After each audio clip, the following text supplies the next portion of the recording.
आज हम लोग जो है environment pollution and climate change, पर्यावरण प्रदूषण एवं जलवायु परिवर्तन पर चर्चा करेंगे। तो पहले हम लोग इन्वायरमेंट पोल्यूशन पर चर्चा करेंगे।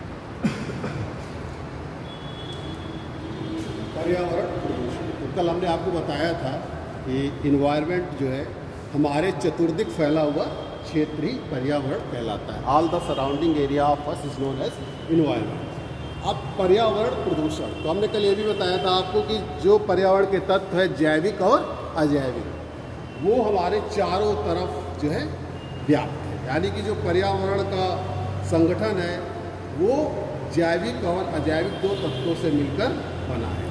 और जब इनमें किसी भी तत्व में जो है अव्यवस्था हो जाती है तो वो पूरे पर्यावरण को प्रभावित करता है।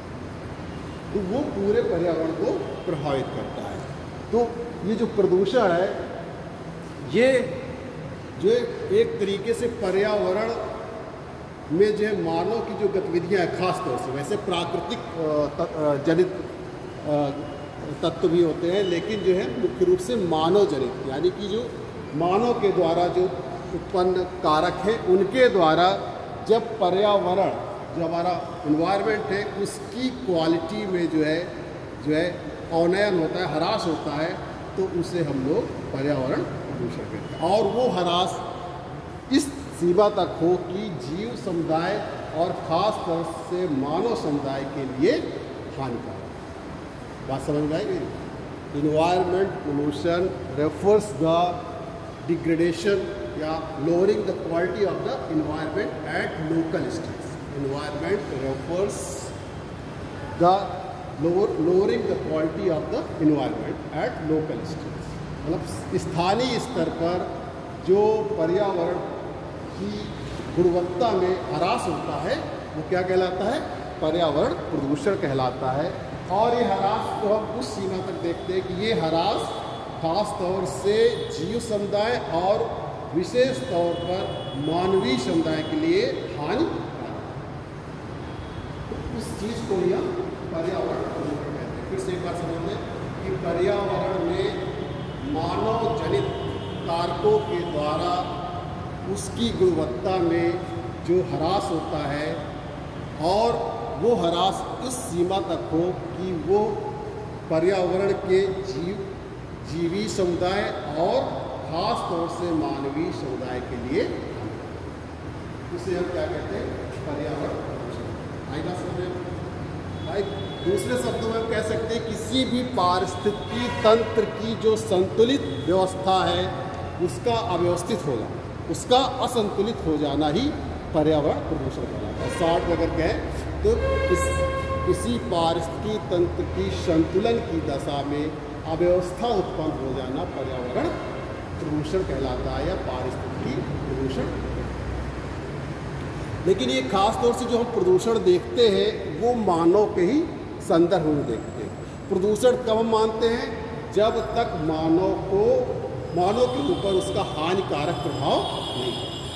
यानी कि इस स्तर पर कोई चीज़ प्रदूषित हो जाए, इन्वायरमेंट की कोई चीज़ इस स्तर तक प्रदूषित हो जाए जिसका प्रभाव मानव के ऊपर और साथ ही साथ जो हमारे जीवी समुदाय हैं उनके ऊपर हानिकारक या प्रतिकूल प्रभाव पड़ने लगे, तो उसे हम लोग पर्यावरण प्रदूषण। अब एक प्रश्न जरूर आपके मन में होगा कि पर्यावरण अवनयन और पर्यावरण प्रदूषण दो शब्द प्रयोग किए जाते हैं, क्या इनमें कोई डिफरेंस है? तो पर्यावरण अवनयन और पर्यावरण प्रदूषण दोनों अलग अलग चीज़ें हैं, दोनों में डिफरेंस है। तो आप देखिए पर्यावरण अवनयन और पर्यावरण प्रदूषण।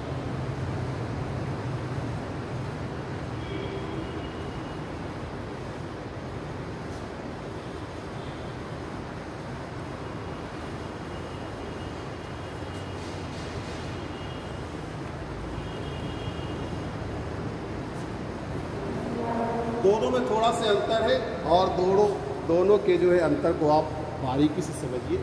पर्यावरण प्रदूषण जो होता है वो मुख्य रूप से उसमें मानव जनित जो कारक होते हैं उनके द्वारा पर्यावरण प्रदूषित होता है एट लोकल स्टेज, यानी कि स्थानीय स्तर, यानी कि स्थानीय स्तर पर जो है प्राकृतिक एवं खास तौर से मानव द्वारा जनित कारकों के द्वारा जो पर्यावरण की गुणवत्ता में ह्रास होता है, इससे हम पर्यावरण प्रदूषण।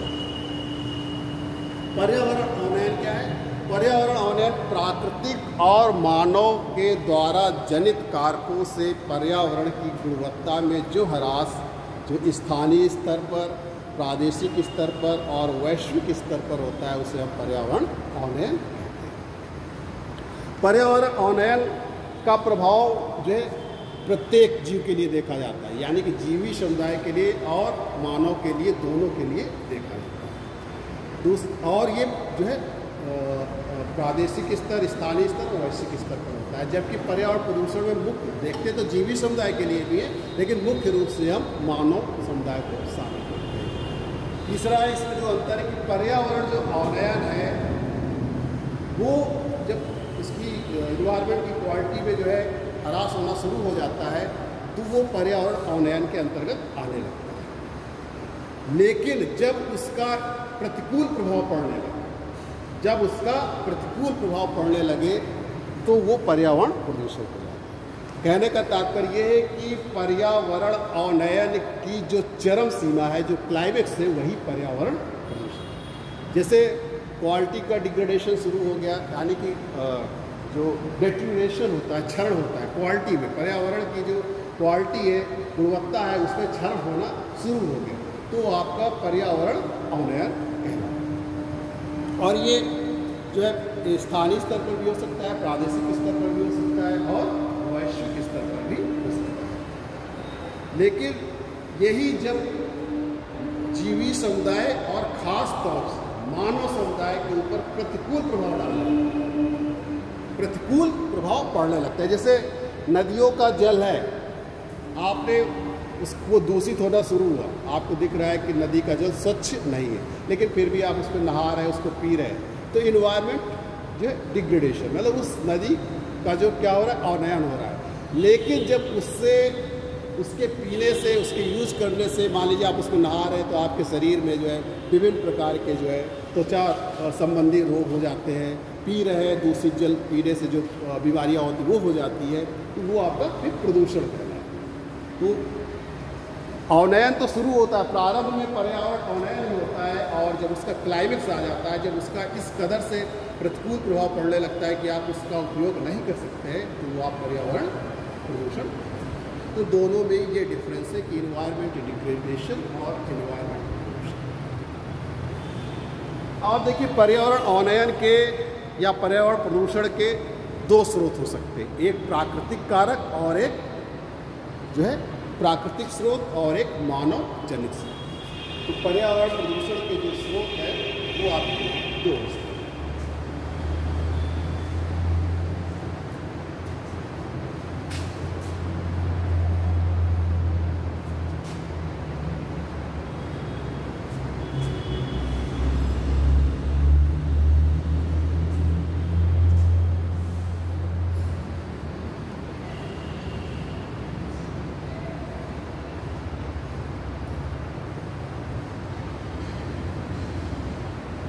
प्राकृतिक स्रोत, नेचुरल सोर्सेस और मानव जनित।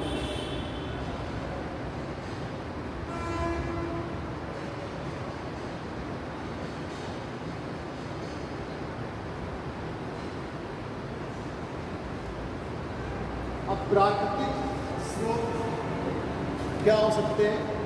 जैसे मान लीजिए ज्वालामुखी का उद्गार हो, वोल्केनिक इरप्शन हो गया, तो उसकी जो राख है, धूल है, वो हमारे वायुमंडल को प्रदूषित करती है। तो ज्वालामुखी उद्गार है, ज्वालामुखी की जो राख है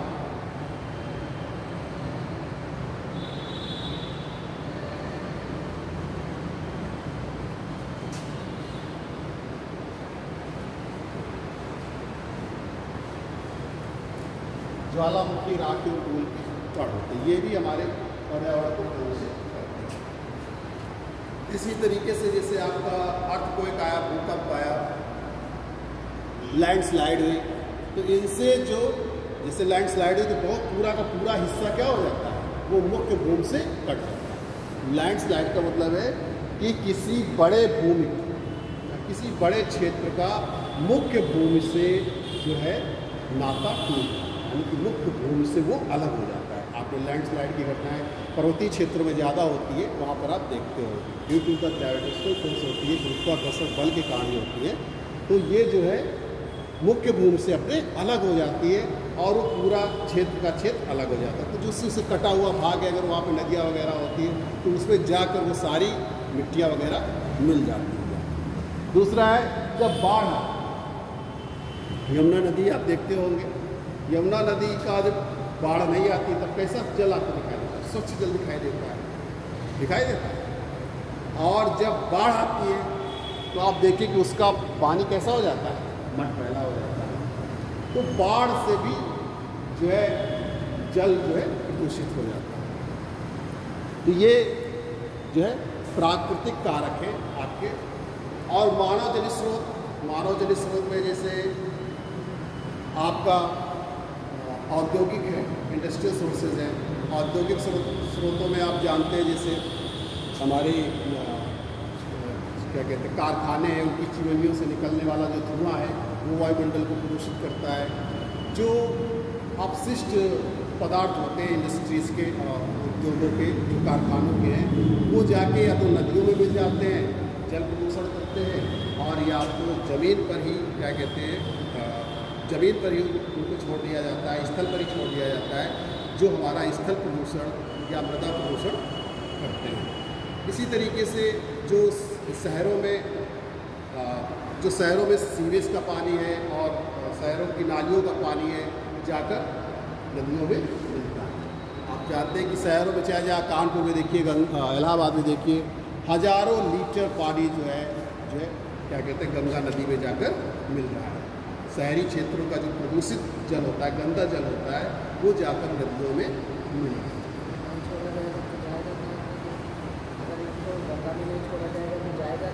नहीं, जो गंगा में छोड़ा जाए लेकिन उसका पहले शोधन किया जाए। इसके लिए शोधन, पानी को, जल को आप पहले शोधन कर लीजिए उसको, फिर उसके बाद उसको भेजिए, जाएगा वही, लेकिन उसके लिए जो शोधन यंत्र लगाए जाते हैं, पहले आप जल को जो साफ कर लीजिए, उसका शोधन कर लीजिए, तब आप जो आपकी Ganga action plan first phase और सेकंड फेज चला था, उसमें जो यही कार्य योजना चलाई गई थी कि पहले उनको जो है पहले नदी नालों का पानी शोधन किया जाए, फिर इसके बाद उनको नदी में जाने दिया। जो हमारे गंगा एक्शन प्लान है, फिर इसके बाद नमामि गंगे योजना आई, तो ये नदियों के स्वच्छ करने की योजना है। वो तो योजनाएं बहुत सारी है, लेकिन आप देख रहे हैं कि प्रदूषण की जो कंडीशन है वो वैसी की वैसी ही बनी हुई। बहुत सारा पैसा भी खर्चा हो गया, लेकिन नदियों का प्रदूषित होना जो है वही का वही। फिलहाल अभी हम उसकी बात नहीं कर रहे। तो मानव जनित स्रोत, इस जो शहरों से सीवेज और जो नदी नालों के माध्यम से कचरा है और मल है, ये सब जा रहा है, वो नदियों को प्रदूषित कर रहा है। इसी तरीके से हमारी जो जनसंख्या है, बढ़ती हुई जनसंख्या है, तो बढ़ती हुई जनसंख्या भी मानव की जो गतिविधियां हैं उनके द्वारा जो है, क्योंकि मानव ही सबसे बड़ा प्रदूषण का स्रोत है। मानव ही, यानी कि जो बढ़ रही है जनसंख्या, उससे हमारी हर तरीके की एक्टिविटीज़, गतिविधियाँ भी बढ़ रही है, और मानव या जनसंख्या, बढ़ती हुई जनसंख्या का ही पर्यावरण पर दबाव बढ़ रहा है। इन्वायरमेंट में प्रेशर हमारा बढ़ रहा है ड्यू टू इंक्रीजिंग पॉपुलेशन के बढ़ने के कारण जनसंख्या का दबाव पर्यावरण पर बढ़ रहा है, जिस कारण ही पर्यावरण अवनयन और पर्यावरण प्रदूषण हो रहा है। तो इसमें जो क्षेत्र एक औद्योगिक स्रोत हो गया,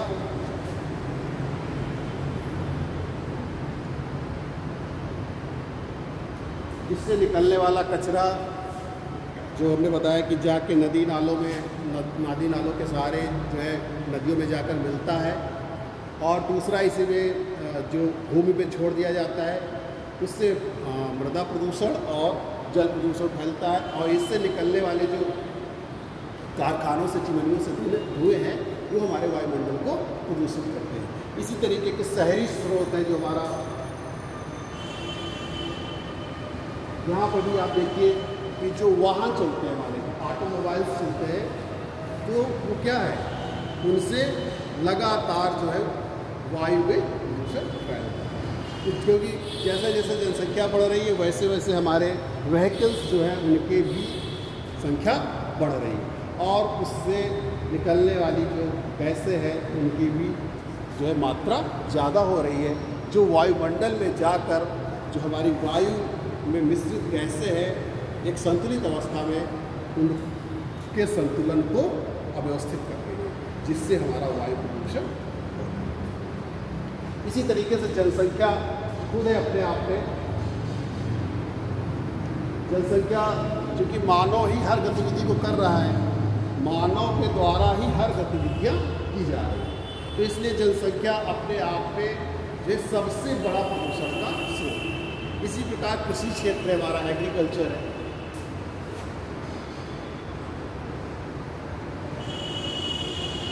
कृषि क्षेत्र में जो रासायनिक उर्वरक है और कीटनाशी है और खरपतवारनाशी है, इनका जो हम प्रयोग करते हैं, वो जब वर्षा होती है, वर्षा के साथ वर्षा का जो जल होता है उसके साथ जो है जाकर नदी, नालों, तालाब जो भी पास में वहाँ जाकर ये मिल जाते हैं, जिससे जल हमारा प्रदूषित हो जाता है। तो इस तरीके से ये प्राकृतिक और मानव जनित स्रोत है जो पर्यावरण को प्रदूषित करते हैं। अब पर्यावरण प्रदूषण के प्रकार देखिए।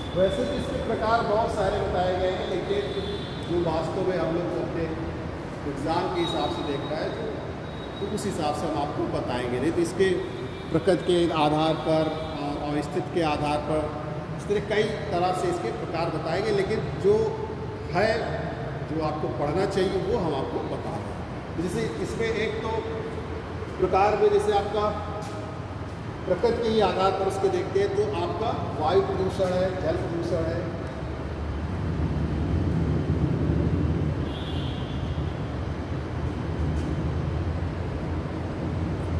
जो कॉमन है हमेशा एग्जाम में आते हैं वो हम आपको बता रहे हैं। वायु प्रदूषण, जल प्रदूषण,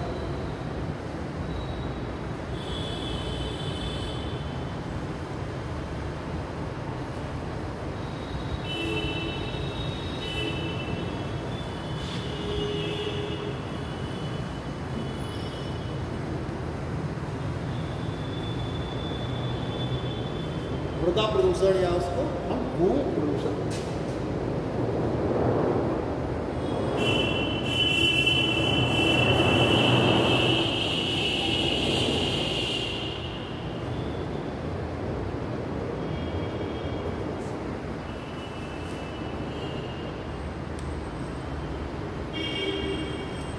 दूसरा अवस्थिति के आधार पर जो आपको जानना इम्पॉर्टेंट है, एक पॉइंट प्रदूषण होता है या पॉइंट स्रोत प्रदूषण कहते हैं इसे।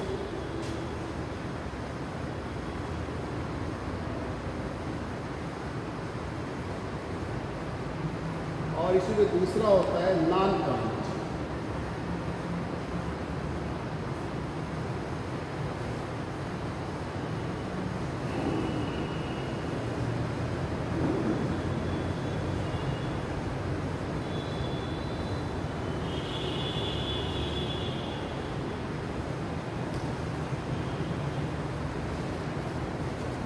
ये तो आप लोगों ने सुने होंगे और ये थोड़ा आपसे आपके लिए नया होगा। पॉइंट स्रोत प्रदूषण और नॉन पॉइंट प्रदूषण। पॉइंट स्रोत प्रदूषण नॉन पॉइंट स्रोत। तो अब ये वायु प्रदूषण बारी बारी से चर्चा करेंगे। वायु प्रदूषण क्या है? वायु प्रदूषण क्या होता है? तो अगर सामान्य अर्थों में देखा जाए तो प्राकृतिक अथवा मानव जनित कारकों से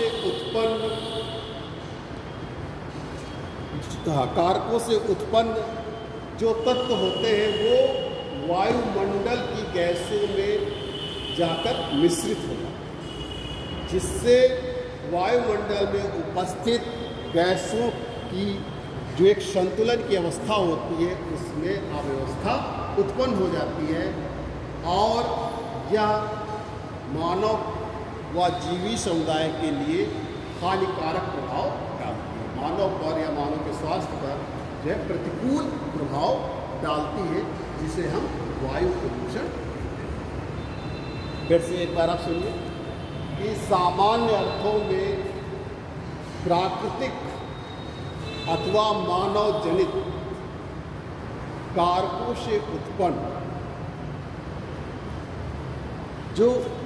से उत्पन्न जो तत्व है या गैसें हैं वो वायुमंडलीय गैसों के मिश्रण में जो संतुलन की दशा होती है उसको अव्यवस्थित कर देती है। इस अव्यवस्था के कारण यानी कि जब वो संतुलन की दशा में अव्यवस्था हो जाती है उसका प्रभाव मानव के ऊपर और जीवी समुदाय के ऊपर हानिकारक रूप से पड़ने लगता है, जिसे हम क्या कहते हैं? वायु प्रदूषण कहते हैं। आई बात समझ? एकदम आप छोटी लाइन में जानना चाहें तो वायुमंडल में जो उपस्थित गैसों के संतुलन की दशा है उसमें मानव या प्राकृतिक कारकों से जो असंतुलन उत्पन्न हो जाता है उसे हम वायु प्रदूषण। अब इसके कारक क्या हो सकते हैं? क्या कारण हो सकते हैं वायु प्रदूषण? ये सब आप चूंकि जानते होंगे। वायु प्रदूषण के कारण क्या हो सकते हैं?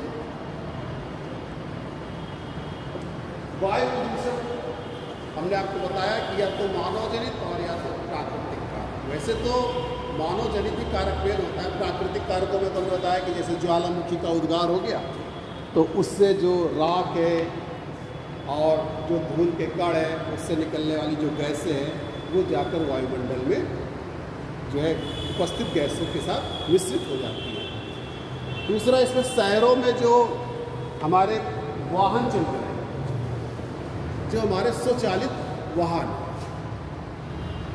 उनसे जो निकलने वाली गैसें हैं उनसे भी क्या कहते हैं हमारे वायुमंडल में उपस्थित गैसों के संतुलन में अव्यवस्था उत्पन्न होती है। इसी तरीके से जो इंडस्ट्रीज हैं, उद्योग है, तो उनके जो कारखाने हैं उनकी चिमनियों से निकलने वाले जो धुएं होते हैं, आप देखते हैं चिमनियों से निकलता है धुआं, वो जाकर हमारे वायुमंडल में उपस्थित जो गैसों का एक संतुलन होता है उसको भी अव्यवस्थित कर देता है। तो इस तरीके से जो हमारा शहरीकरण हुआ है, औद्योगिकरण हुआ है, ये मुख्य रूप से क्या कहते हैं वायु को प्रदूषित कर रहा है। वायुमंडल में उपस्थित गैसों के संतुलन में जो है असंतुलन पैदा कर रहा है। अब इसके प्रभाव क्या है? वायु प्रदूषण के प्रभाव क्या होगा? आप देखिए कि वायु के प्रदूषण से मानव पर जो है हानिकारक प्रभाव पड़ रहा है। वायु प्रदूषण से मानव में विभिन्न प्रकार के जो है सांस रोग, यानी कि सांस से संबंधित रोग जो होते हैं। इसके बाद वायु प्रदूषण के ही कारण जैसे ज्वालामुखी का उद्गार हुआ, क्योंकि जो धूल के कण है, राख के कण है, इस मात्रा में फैल जाते हैं, इतनी मात्रा में वो वायुमंडल में फैल जाते हैं उस क्षेत्र में जहाँ से भी सूर्य का प्रकाश पृथ्वी पर नहीं आता। सूर्य का प्रकाश पृथ्वी पर नहीं आता, यानी कि सूर्य के आप देखिए जहाँ पे ज्वालामुखी का उद्गार होता है तो वहाँ की जो फ्लाइटें होती हैं वो कैंसिल कर दी जाती है। 3-3, 4-4 दिन पे ये आपको दिखाई ही ना पड़े। इसी तरीके से यहाँ पर जो ग्रीन हाउस गैसेज हैं, वायुमंडल में उपस्थित जो ग्रीन हाउस गैसेज हैं, जो हमारे वायुमंडल के तापमान को संतुलित किए हुए हैं उनमें भी अव्यवस्था हो जाती है। जैसे कार्बन डाइऑक्साइड की मात्रा बढ़ रही है तो उससे क्या हो रहा है, उससे ग्लोबल वार्मिंग हो रही है। ग्लोबल वार्मिंग होने से जो मनुष्य पर उसका प्रभाव पड़ रहा है। तो ये जो हरित गैसें हैं, ग्रीन हाउस गैसें हैं हमारी, कार्बन डाइऑक्साइड है और मीथेन है और क्लोरोफ्लोरोकार्बन है, और तो ये जो है क्या है, आपको वायुमंडल इनमें जब असंतुलन होता है तो ये जो है तापमान में वृद्धि कर देती है, जिससे मानव में विभिन्न प्रकार की जो है बीमारियां या उसके सामने विभिन्न प्रकार की समस्याएं उत्पन्न हो जाती हैं। इसी तरीके से जो क्लोरोफ्लोरोकार्बन है, जो ओजोन लेयर है हमारी, ओजोन लेयर है, आप जानते होंगे कि समतापमंडल में ओजोन लेयर स्थित है। अगर हम वायुमंडल का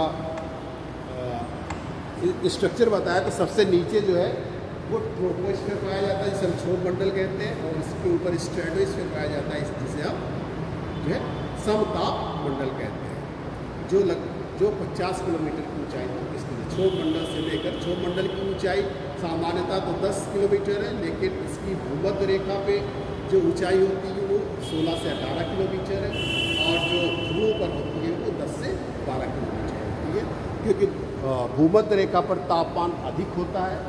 तो इसलिए जो हमारी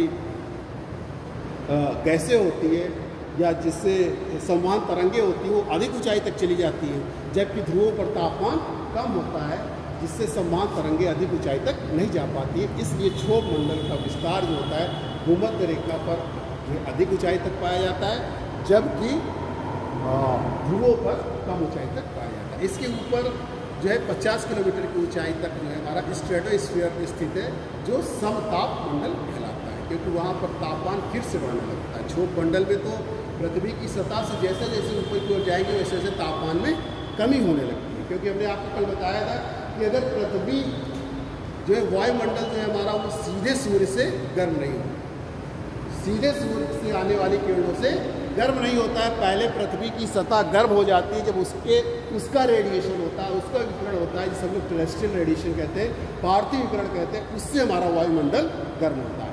यही कारण है कि हम 12 बजे अधिकतम तापमान नहीं अंकित करते। अगर सीधे वायुमंडल गर्म होता तो हमको 12 बजे ही सबसे अधिक गर्मी लगती और सबसे अधिक तापमान अंकित किया जाता। होता क्या है कि पहले पृथ्वी की सतह गर्म हो जाती है, जब सूर्य की किरणें जो आती है वो तो 60 वेव्स के रूप में आती है। आप जानते हैं कि जिस वस्तु का जितना अधिक तापमान होता है उससे निकलने वाली किरणें जो होती है उतनी लगती है, वो 60 वेव्स की होती है। जबकि पृथ्वी का तापमान, सतह का तापमान 15 डिग्री सेंटीग्रेड है, तो यहाँ से जो जाने वाली किरणें होती हैं वो जो है लॉन्ग वेव्स के रूप में होती है, दीर्घ तरंगों के रूप में होती है। जो कार्बन डाइऑक्साइड है हमारी, वो 60 वेव के लिए, यानी कि सूर्य की किरणों के लिए तो पारदर्शी है, सूर्य की किरणों उसको तो आने देती है, लेकिन यहाँ से जब ये दीर्घ तरंगों के रूप में जाती है तो उसको जो है उस पार नहीं जाती, यानी कि जहाँ पर कार्बन डाइऑक्साइड की जो परत पाई जाती है वहीं पर ये रुक जाती है, और रुकने के बाद फिर से नीचे वापस आती है, जिसे हम लोग काउंटर रेडिएशन कहते हैं। इसी वजह से जो है हमारे ग्लोब का तापमान बढ़ता है।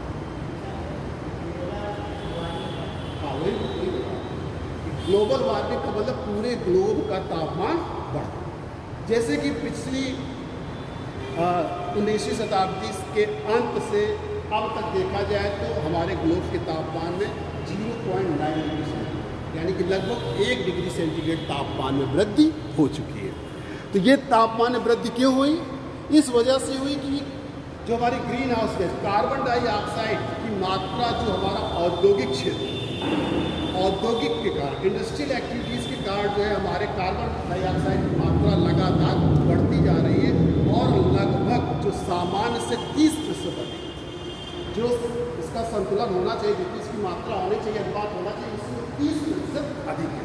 अब हमने बताया कि जैसे वायुमंडल, ये पृथ्वी की सतह और ये वायुमंडल है, मान लीजिए इस पर कार्बन डाइऑक्साइड ऐसे है, ऊपर से जब सूर्य की किरणें आती है तब क्या होती है, वो पारदर्शी हो जाती है, क्योंकि वो 60 वेव्स के रूप में आती है, लघु तरंगों के रूप में आती है, तो उनके लिए कार्बन डाइऑक्साइड पारदर्शी है। लेकिन जब उस सूर्य की किरणें जाकर पृथ्वी को गर्म करती है, और पृथ्वी के गर्म होने के बाद जब उसका विकिरण शुरू होता है, आप कोई भी चीज़ देखिए, कोई भी चीज़ गर्म होगा तो उससे तरंगे निकलती हैं, जब उसका विकिरण होगा, रेडिएशन होगा, तो उससे वायुमंडल हमारा गर्म होता है। और उससे गर्म होने के बाद जब ये ऊपर की ओर जाती है तो यहाँ पर कार्बन डाइऑक्साइड शॉर्ट वेव्स के लिए तो पारदर्शी थी, लेकिन लॉन्ग वेव्स दीर्घ तरंगों के लिए पारदर्शी नहीं है। तो ये फिर से नीचे वापस आ जाती है, इसको हम लोग कहते हैं काउंटर रेडिएशन। फिर से नीचे की ओर उस मतलब हमने ऊष्मा को निकलने नहीं दिया, उस विकिरण को हमने निकलने नहीं दिया, जिससे यहाँ का तापमान बढ़ रहा है, जिससे हम लोग ग्लोबल वार्मिंग कहते हैं, भूमंडलीय ऊष्मन कहते हैं। यानी कि भूमंडल का हमारे तापमान बढ़ रहा है, भूमंडल की ऊष्मा बढ़ रही है। तो मेन जो है carbon dioxide gas global warming के लिए रिस्पॉन्सिबल है। तो हम बता रहे थे वायु प्रदूषण, ओजोन की बात कर रहे थे। तो ओजोन लेयर पाई जाती है, और ओजोन लेयर की ये विशेषता है कि वो आने वाली सूर्य से अल्ट्रा वायलेट रेज को, जो सूर्य से आने वाली अल्ट्रा वायलेट रेज है, पराबैंगनी किरणें हैं, उनको रोकती है, वो उसको पृथ्वी पर नहीं आने देती। लेकिन जो हमारे ये क्लोरोफ्लोरोकार्बन है, ये जाकर उसकी मतलब ओजोन लेयर में हरास कर एकदम छीनने जैसे हो गई धीरे, मतलब तो वो जो हम पराबैंगनी किरणों को रोकते थे वो अब पृथ्वी की सतह पर आ सकती है। अगर वो आएंगी तो उससे क्या होगा कि मानव के स्वास्थ्य पर, यानी कि मानव को त्वचा संबंधी जो कैंसर होते हैं उनके होने की संभावना बढ़ जाती है। तो इस तरीके से ये प्रदूषण के कारण हो रहा है कि मानव स्वास्थ्य पर बुरा प्रभाव पड़ रहा है। अभी हम चर्चा कर रहे थे कि पहले पृथ्वी गर्म हो जाती है, सतह गर्म हो जाती है, फिर हमारा वायुमंडल गर्म होता है। इसीलिए हम तापमान 12 बजे अंकित नहीं करते, नहीं तो अगर सूर्य से सीधे किरणें आती तो जब जो क्या कहते हैं दोपहर थी, जो दोपहर था 12 बजे जो दोपहर थी, उस समय तो सबसे ज़्यादा सूर्य की किरणें लंबवत पड़ती हैं और उसी समय अधिकतम तापमान होना चाहिए।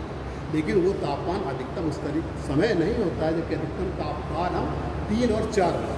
कभी आप घर पर बैठिए और आप देखिए कि 12 बजे तो आप कमरे में बैठ लेते हैं, ग्रीष्म ऋतु की बात कर रहे हैं जो, लेकिन आप 3-4 बजे उस घर में, या 3-4 बजे के बाद 5-6 बजे तक आप देखिए कि आप उस कमरे में रह नहीं पाते। बहुत आपको उस कमरे में 12 बजे जितनी गर्मी नहीं लगेगी, उतना 4-5 बजे गर्मी लगती है। क्यों?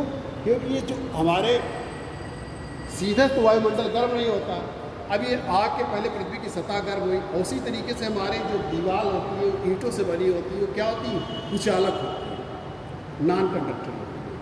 वो धीरे धीरे गर्म होती हैं और धीरे ही धीरे ऊष्मा का विकिरण करती है, यानी कि ऊष्मा का विसर्जन करती है। पहले वो तो धीरे धीरे गर्म हो गई, 3-4 बजे तक वो गर्म हो गई, फिर इसके बाद वो ऊष्मा का विसर्जन करती, ऊष्मा छोड़ती है। इसीलिए आप देखिए 5-6 बजे 7 बजे तक आप उस कमरे में बैठ नहीं पाते, जबकि उसी समय छत पर आप चले जाइए तो आपको ठंडक महसूस होती है। फिर आप इसका दूसरा रीज़न देखिए कि हमने कहा कि पृथ्वी की सतह पहले गर्म होती है, फिर जो है वायुमंडल गर्म होता है।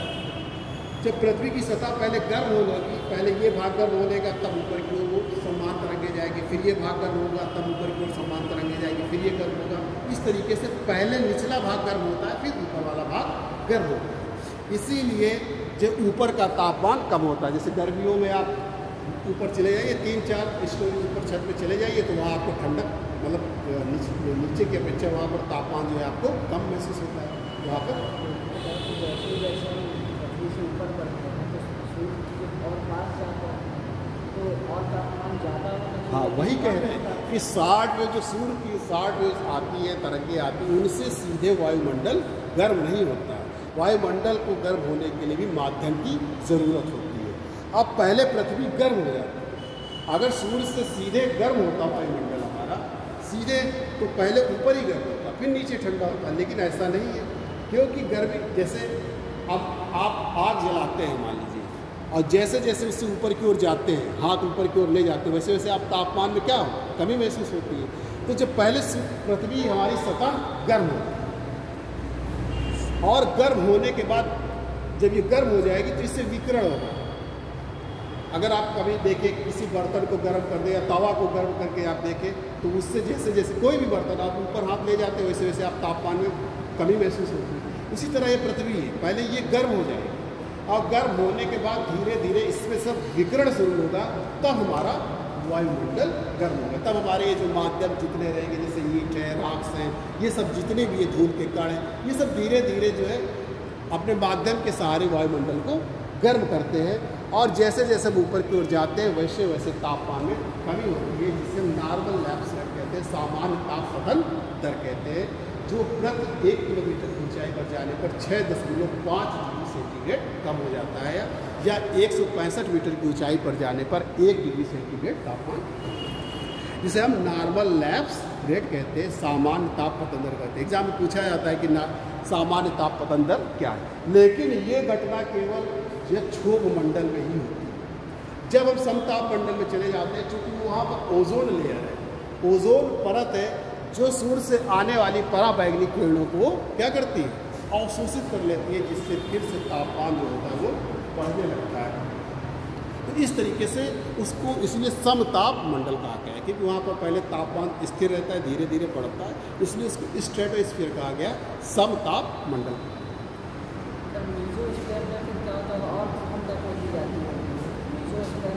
हाँ, फिर ठंडक शुरू हो जाती है। मेसोस्फीयर में फिर से टेम्परेचर कम होने लगता है। वहाँ पर फिर जो है जैसे जैसे ऊंचाई पर जाएंगे वैसे वैसे तापमान में कमी होती जाती है। लेकिन फिर जैसे हम आयनोस्फीयर में जाते हैं तो वहाँ से फिर से जो एटॉमिक या आयंस जो होते हैं वो आपस में क्रिया करते हैं और उनके द्वारा एनर्जी रिलीज होती है, तो इसलिए वहाँ फिर तापमान बढ़ने लगता है। ये जो वायुमंडल की संरचना की गई, स्ट्रक्चर किया गया है, वो तापमान के ही आधार पर जो 50 से 80 किलोमीटर की ऊंचाई पर है, आपका मेसोस्फीयर मध्य। अगर हम सूर्य के पास पहुँच रहे हैं जैसे जैसे तो तापमान मतलब गिरावट होगी कि ज़्यादा गर्म होगा? नहीं, देखिए आपको महसूस नहीं है, ऐसे तो सूर्य की किरणें सीधे आ रही हैं, एकदम आप उसके पास पहुँच जाएंगे तो आपको महसूस होगा, लेकिन वास्तव में क्या होता है, हमको माध्यम की ज़रूरत होती है। जैसे हम हाथ निकाल दें इन्वायरमेंट में, लेकिन हमको गर्म वो क्या कहते हैं, हमारा हाथ नहीं चलता है, क्योंकि वहाँ पर माध्यम नहीं है। बिना ऊष्मा का जो प्रवाह होता है उसके लिए माध्यम की जरूरत होती है। स्पेस में जब माध्यम नहीं रहेगा, जैसे आपका तापमान है, लेकिन आप लोहे को गर्म करिए, उसको छू लीजिए तो आपको तुरंत गर्म महसूस होने लगता है, और उसका प्रवाह भी देख लीजिए। आप चम्मच को या चमचे को गैस रखते हैं, उसका एक सिरा ही गर्म करते हैं, लेकिन दूसरा सिरा ठंडा महसूस होता है, लेकिन बहुत देर तक रखे रहिए, आप देखिए दूसरा सिरा भी गर्म होता है। यानी कि एक सिरे से दूसरे सिरे पर ऊष्मा का प्रवाह शुरू हो जाता है, और तब तक चलता रहता है जब तक कि उस पूरे बॉडी का जो है टेम्परेचर एक समान ना हो जाए, जिसे हम लोग न्यूटन का सीजनल नियम कहते हैं, कूलिंग लॉ ऑफ न्यूटन। ठीक, हम मेन इस पर आते हैं। अभी हमको चूँकि क्लाइमेट चेंज भी आप लोग को पढ़ाना, तो वायु प्रदूषण की ये प्रभाव है। अब जल प्रदूषण, जल प्रदूषण क्या है? जल प्रदूषण यानी कि जो हमारे जल के स्रोत है, जैसे जलाशय हुआ, नदियाँ हुई, ठीक, और झीलें हैं और समुद्री जल भी है, जो वो मानव अथवा प्राकृतिक जनित कारकों से उसके रासायनिक, भौतिक और जैविक गुणों और विशेषताओं में जो परिवर्तन होता है, और ये परिवर्तन इस जो अवनयन होता है, और यह अवनयन इस सीमा तक होता है कि वो मानव के स्वास्थ्य पर या जीवी समुदाय पर हानिकारक प्रभाव डालता है, तो उसे हम लोग जल प्रदूषण कहते हैं। फिर से एक बार सुनिए, जो हमारे जल के स्रोत है, जैसे जलाशय है, ठीक, नदियाँ हैं, झीलें हैं, समुद्री जल है, इनमें मानव के द्वारा अथवा प्रकृति के द्वारा जो जनित कारक होते हैं, उनसे जल के रासायनिक, भौतिक व जैविक गुणों और विशेषताओं का जो अवनयन होता है, उस अवनयन के कारण जब मनुष्य या जीवी समुदाय पर हानिकारक प्रभाव पड़ता है, तो उसे हम जल प्रदूषण आई बात समझ।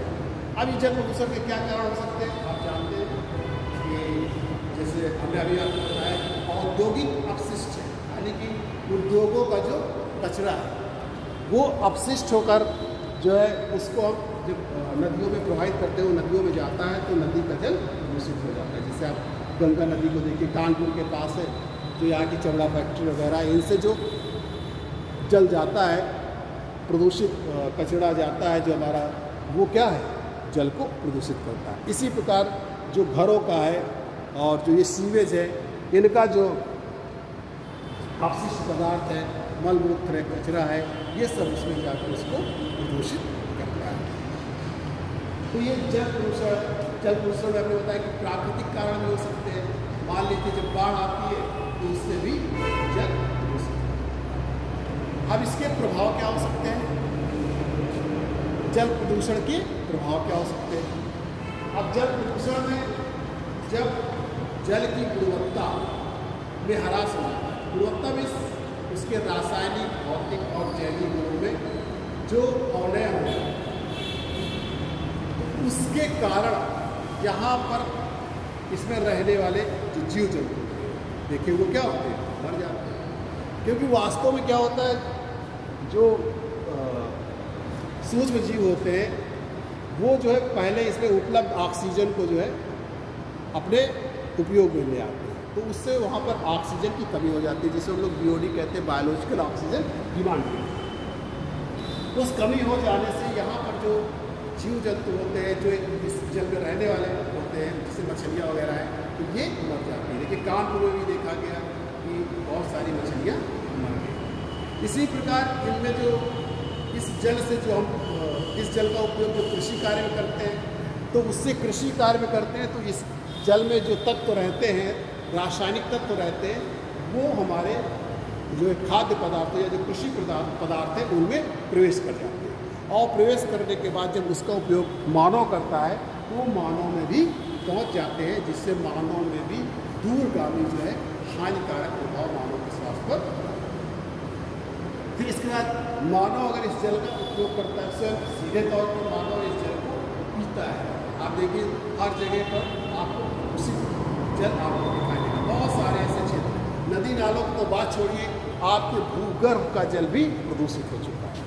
जो नदी नाले हैं हमारे, जहाँ पर पानी कम है, वहाँ पर देखिए वहाँ के भूगर्भ जल जो हमारे अंडरग्राउंड वाटर है, वहाँ का भी जल जो है प्रदूषित हो चुका है। यानी कि जो वहाँ पर उपलब्ध जो उसमें तत्व होते हैं, रासायनिक तत्व होते हैं, उनमें असंतुलन होता है।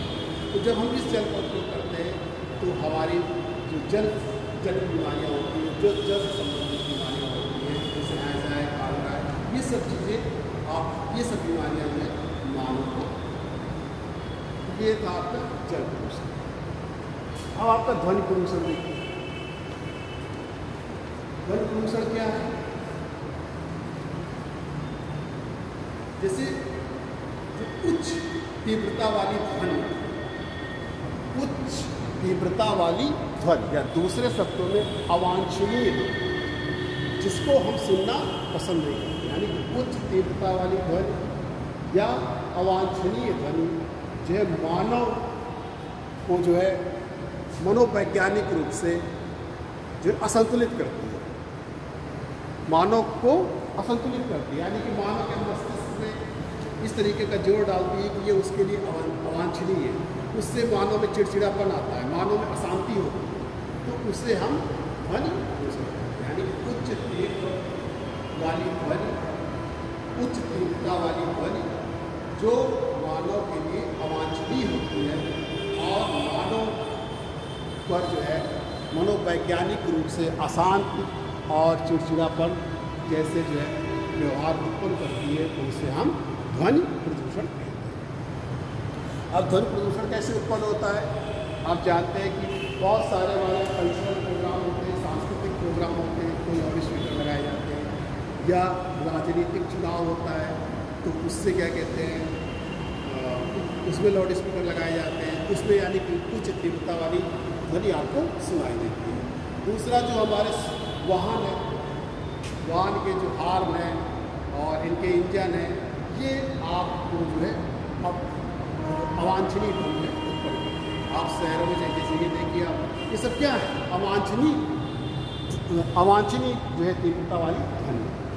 आप यहाँ पढ़ रहे हैं लेकिन बार बार जो है यहाँ से ट्रेन गुजर रही है, बस गुजर रहे हैं, तो इससे क्या है, आपको डिस्टर्बेंस हो रहा है, जिससे आपका कंसंट्रेशन भंग हो रहा है, आपका मन अशांत हो रहा है। आप बड़े कंसंट्रेट होकर सुन रहे हैं मेरी बात को, लेकिन जैसे ये ध्वनि प्रदूषण हुआ, आपने मेरी जो है एक दो लाइनें ठीक से नहीं सुनी। अब वो 1-2 लाइन जो आप नहीं सुन पाए, वो आपको उस पूरे समय तक डिस्टर्ब करती रहेगी जब तक वो टॉपिक चलता रहेगा। लगेगा कि आपको हमारा तारतम्य टूट गया, हमको ये बात समझ में नहीं आई। तो इस तरीके से मन में आपकी अशांति हो जाती है या चिड़चिड़ापन पैदा हो जाता है। इसी तरीके से जो हमारी फैक्ट्रीज़ हैं, इंडस्ट्रीज़ हैं, उनमें आप देखिए जो पावर सायरन होते हैं, उनमें आवाज़ें होती हैं, या मशीनों में या जो इंडस्ट्रीज में उद्योगों में मशीनें प्रयोग में लाई जाती हैं, उनके द्वारा जो है आवाज़ होती है। तो इस तरीके से ये हमारे ध्वनि प्रदूषण के कारण हैं। अब ध्वनि प्रदूषण का प्रभाव क्या है? ध्वनि प्रदूषण से तो पहले हमने आपको बताया कि मनोवैज्ञानिक प्रभाव इसमें काफ़ी ज़्यादा है। जैसे आपके मन को अशांति होती है, आप रात में सो रहे हैं, कहीं पर आपके लाउड स्पीकर चल रहा है या कोई कार्यक्रम चल रहा है, आपको नींद नहीं है। अब नींद नहीं आ रही, रात भर आप सोए नहीं, तो उससे भी आपको विभिन्न प्रकार की बीमारी हो सकती है। आपका जब शरीर नहीं स्वस्थ रहेगा, आप पूरी रात निद्रा नहीं ले पाएंगे ठीक से, तो आपका शरीर काम नहीं करेगा। इसी तरीके से चिड़चिड़ापन, और तेज कोई आवाज़ कर रहा है, आप चिड़चिड़ाने लगते। इसी तरीके से हृदय संबंधी, आप आवाज़ बहुत ज़्यादा है, आप हृदय संबंधी रोग, इससे जो है मनोवैज्ञानिक तरीके से अशांति होगी, चिड़चिड़ापन हो जाता है और हृदय संबंधी। ये भी मृदा भूमि प्रदूषण। अब वायु प्रदूषण क्या है, क्या इसको स्थल प्रदूषण भी कहते हैं। जो स्थल यानी कि मुख्य रूप से सिर्फ मिट्टी से, इससे मतलब है मिट्टी से। अब हम जब कृषि कार्यों में, कृषि कार्य है, आपने देखा एग्जाम के लगे ध्वनि प्रदूषण, तो कृषि कार्य जो है, इनमें आप रासायनिक उर्वरक, कीटनाशक, खरपतवारनाशक इनका उपयोग करते हैं। तो मृदा का जो एक रासायनिक संगठन होता है, केमिकल कंपोजिशन होता है, उसमें डिस्टर्बेंस होता है, उसमें जो है असंतुलन उत्पन्न होता है। इसी तरीके से जो कचरा आता है, औद्योगिक अपशिष्ट होते हैं, जो पदार्थ होते हैं, उनको भूमि में ही उसके निपटान के लिए उसको जो है क्या किया जाता है, वहीं भूमि पर छोड़ दिया जाता है, जिससे वहाँ पर भी क्या कहते हैं, रासायनिक तत्व जो मिट्टी के होते हैं उनमें असंतुलन उत्पन्न हो जाता है, अव्यवस्था उत्पन्न हो जाती है। तो इस तरह से ये मृदा प्रदूषण हो जाता है। यानी कि मृदा प्रदूषण में जो है प्राकृतिक अथवा मानव जनित कारकों के द्वारा जो मृदा के रासायनिक संगठनों में असंतुलन उत्पन्न हो जाता है, जिससे और वो मानव स्वास्थ्य पर प्रतिकूल प्रभाव डालता है, उसे हम मृदा या भूमि प्रदूषण कहते हैं। अब इसका हमने कारण आपको बता ही दिया है कि जैसे कृषि क्षेत्र में आपके रासायनिक उर्वरक का प्रयोग किया जाता है, देखिए मिट्टी की उर्वरता क्या होती जाती है, कम होती जा रही है। जो है अधिक सिंचाई से भी जो है मिट्टी में जो है सैलिनाइजेशन की समस्या आ जाती है, लवणीकरण की समस्या आ जाती है। और जो आपके कीटनाशी है, खरपतवार है, इनका जब आप प्रयोग करते हैं तो इनसे भी रासायनिक तत्वों में असंतुलन हो जाता है। और इसका दूसरा स्रोत है कारण औद्योगिक अपशिष्ट। जो औद्योगिक अपशिष्ट पदार्थ होते हैं, इनको जब लाकर भूमि में डाल दिया जाता है, उससे भी जो है ये मृदा में हमारे जो उसका रासायनिक स्ट्रक्चर है, केमिकल कंपोजिशन है, उसमें अव्यवस्था उत्पन्न होती है। अब ये मृदा प्रदूषण मानव पर प्रभाव कैसे डालता है? आप जानते हैं कि जब हमारे रासायनिक संगठन, केमिकल कंपोजिशन में परिवर्तन हो जाता है, या किसी चीज़ की आप मात्रा, किसी रसायन की मात्रा आप मिट्टी में ज़्यादा डालते हैं, तो वो हमारे जो हम वहाँ पर जिस चीज़ की एग्रीकल्चर करते हैं, तो उसमें भी वो चलेगा, उसमें भी वो पहुँच जाते हैं। और जिससे मानव जब उस कृषि पदार्थ, खाद्य पदार्थों का उपयोग करता है, तो उस पर मानव पर प्रतिकूल प्रभाव पड़ता है। या आप जो है जो हमारे पशु हैं, गाय है, भैंसें हैं, वो ऐसे चारे को खा लेती है, ऐसे चारा जो उनको मिल जाता है जिसमें किसी तत्व की अधिकता होती है, आप जब गाय भैंसों का दूध उपयोग में लाते हैं तो फिर मानव को प्रभावित करता है। तो इस तरीके से ये पहले पौधों में प्रवेश करके या गाय भैंसों के दूध में प्रवेश करके जो मानव उनका उपयोग करता है ये मानव के स्वास्थ्य पर। अब आते हैं पॉइंट स्रोत प्रदूषण है नॉन पॉइंट प्रदूषण। इसको दरअसल पॉइंट प्रदूषण भी कह दिया जाता है और पॉइंट सोर्स प्रदूषण भी कहते हैं। 60 में पॉइंट प्रदूषण कहते हैं और तो ये है इसका तात्पर्य एक स्रोत से। पॉइंट सोर्स पोल्यूशन ये स्थिति के आधार पर, लोकेशन के आधार पर इस तरीके के प्रदूषण को बताया जाता है। तो जो पॉइंट प्रदूषण होता है वो वास्तव में दृश्य होता है, वो हमें दिखाई पड़ता है। क्या होता है? दिखाई पड़ता है। इसीलिए इसको पॉइंट सोर्स पोल्यूशन कहते हैं कि हमको मालूम है कि किस पॉइंट से जो है प्रदूषक तत्व जो है आ रहे हैं जो प्रदूषण फैला। जैसे आप देखिए, हमने आपको बताया अभी कि जो औद्योगिक अपशिष्ट पदार्थ है वो नदियों में आकर मिल रहा है। आपको दिखाई पड़ रहा है कि औद्योगिक कारखानों से या शहरों में जो सीवेज है या नालियां हैं उनसे मल मूत्र और शहरी कचरा जो है नदियों में आकर मिल रहा है, जिससे नदियां हमारी क्या हो रही हैं? प्रदूषित हो रही हैं। इसका मतलब कि पॉइंट सोर्स पोल्यूशन जो होता है वो विजिबल होता है, दृश्य होता है, उसको हम देख सकते हैं कि उस प्रदूषण का स्रोत क्या है। दूसरा है non point source pollution. Non point source pollution क्या होता है? जो अदृश्य होता है, वो आपको ये पता नहीं होता है कि ये कहाँ से आ रहा है, वो आपको दिखाई नहीं पड़ता। ये दोनों में अंतर है और ये आपको ज़्यादा जरूरी आपका एग्जाम में तो पॉइंट सोर्स पोल्यूशन क्या है और नॉन पॉइंट सोर्स पोल्यूशन क्या है। तो पॉइंट सोर्स पोल्यूशन जो होता है वो विजिबल होता है, उसमें प्रदूषक तत्व किस स्रोत से आ रहे हैं ये हमको दिखाई देता है। जैसे कि औद्योगिक अपशिष्ट जो है कारखानों से और जो है शहरी कचरा और मल मूत्र जो है शहरों से, शहरी क्षेत्रों से आकर जो नदियों में मिलता है और नदियाँ प्रदूषित होती हैं, उसे हम जो है पॉइंट सोर्स पोल्यूशन कहते हैं या 60 में पॉइंट पोल्यूशन कहते हैं। जबकि नॉन पॉइंट पोल्यूशन जो होता है या नॉन पॉइंट सोर्स पोल्यूशन जो होता है वो नॉन विजिबल होता है, उसको हम देख नहीं सकते हैं, वो अदृश्य होता है। जैसे कि आपका खेत है, कृषि क्षेत्र है, वहाँ पे अपने रासायनिक उर्वरक, कीटनाशक और खरपतवारनाशक जो है उनका उपयोग हमने किया। अब जो वर्षा हुई तो ये वर्षा के जल के साथ घुलकर जाकर नदियों में मिल गए। इसको किसी ने देखा? किसी ने नहीं देखा, किसी को नहीं मालूम है कि ये यहाँ से आ। तो इसलिए ये नॉन विजिबल या नॉन पॉइंट पोल्यूशन कहलाता है, नॉन पॉइंट सोर्स पोल्यूशन कहलाता है या 60 इसको नॉन पॉइंट पोल्यूशन कहते हैं। तो ये आपका था पर्यावरण पोल्यूशन और अब नेक्स्ट टॉपिक जो चर्चा करेंगे क्लाइमेट चेंज, जलवायु।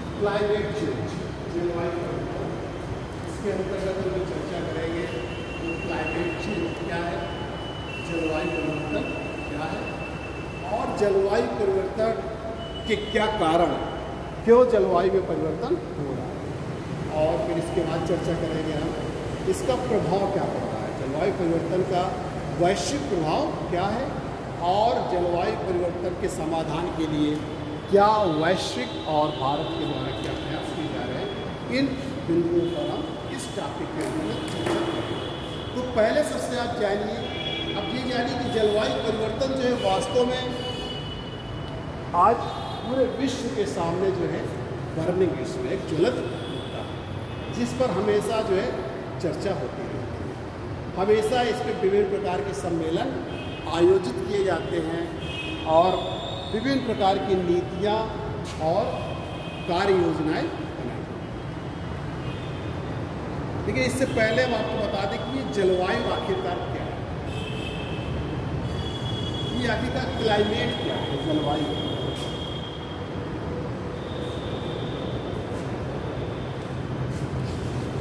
क्योंकि आपका मन में होगा कि वेदर मौसम भी होता है और जलवायु भी होता है, लेकिन दोनों में डिफरेंस है, दोनों में डिफरेंस होता है। वास्तव में जो ये वायुमंडलीय दशाओं का योग होता है वही हमारा मौसम और जलवायु कहलाता है, लेकिन दोनों में एक अंतर है। वायुमंडलीय दशाओं का योग जब हम एक निश्चित स्थान और निश्चित समय के लिए लेते हैं तो वो हमारा मौसम है, क्योंकि मौसम तो हर तरीके से हर पल बदल सकता है। अभी मौसम कुछ है, अभी बदली है, कुछ देर बाद धूप आ जाएगी। अभी वर्षा यहाँ हो रही है, मान लीजिए, और थोड़ी दूर जाइए वहाँ वर्षा नहीं है। अभी रेलवे लाइन की इधर आपको वर्षा हो रही है और रेलवे लाइन आपने पार किया तो वर्षा नहीं हो रही वहाँ।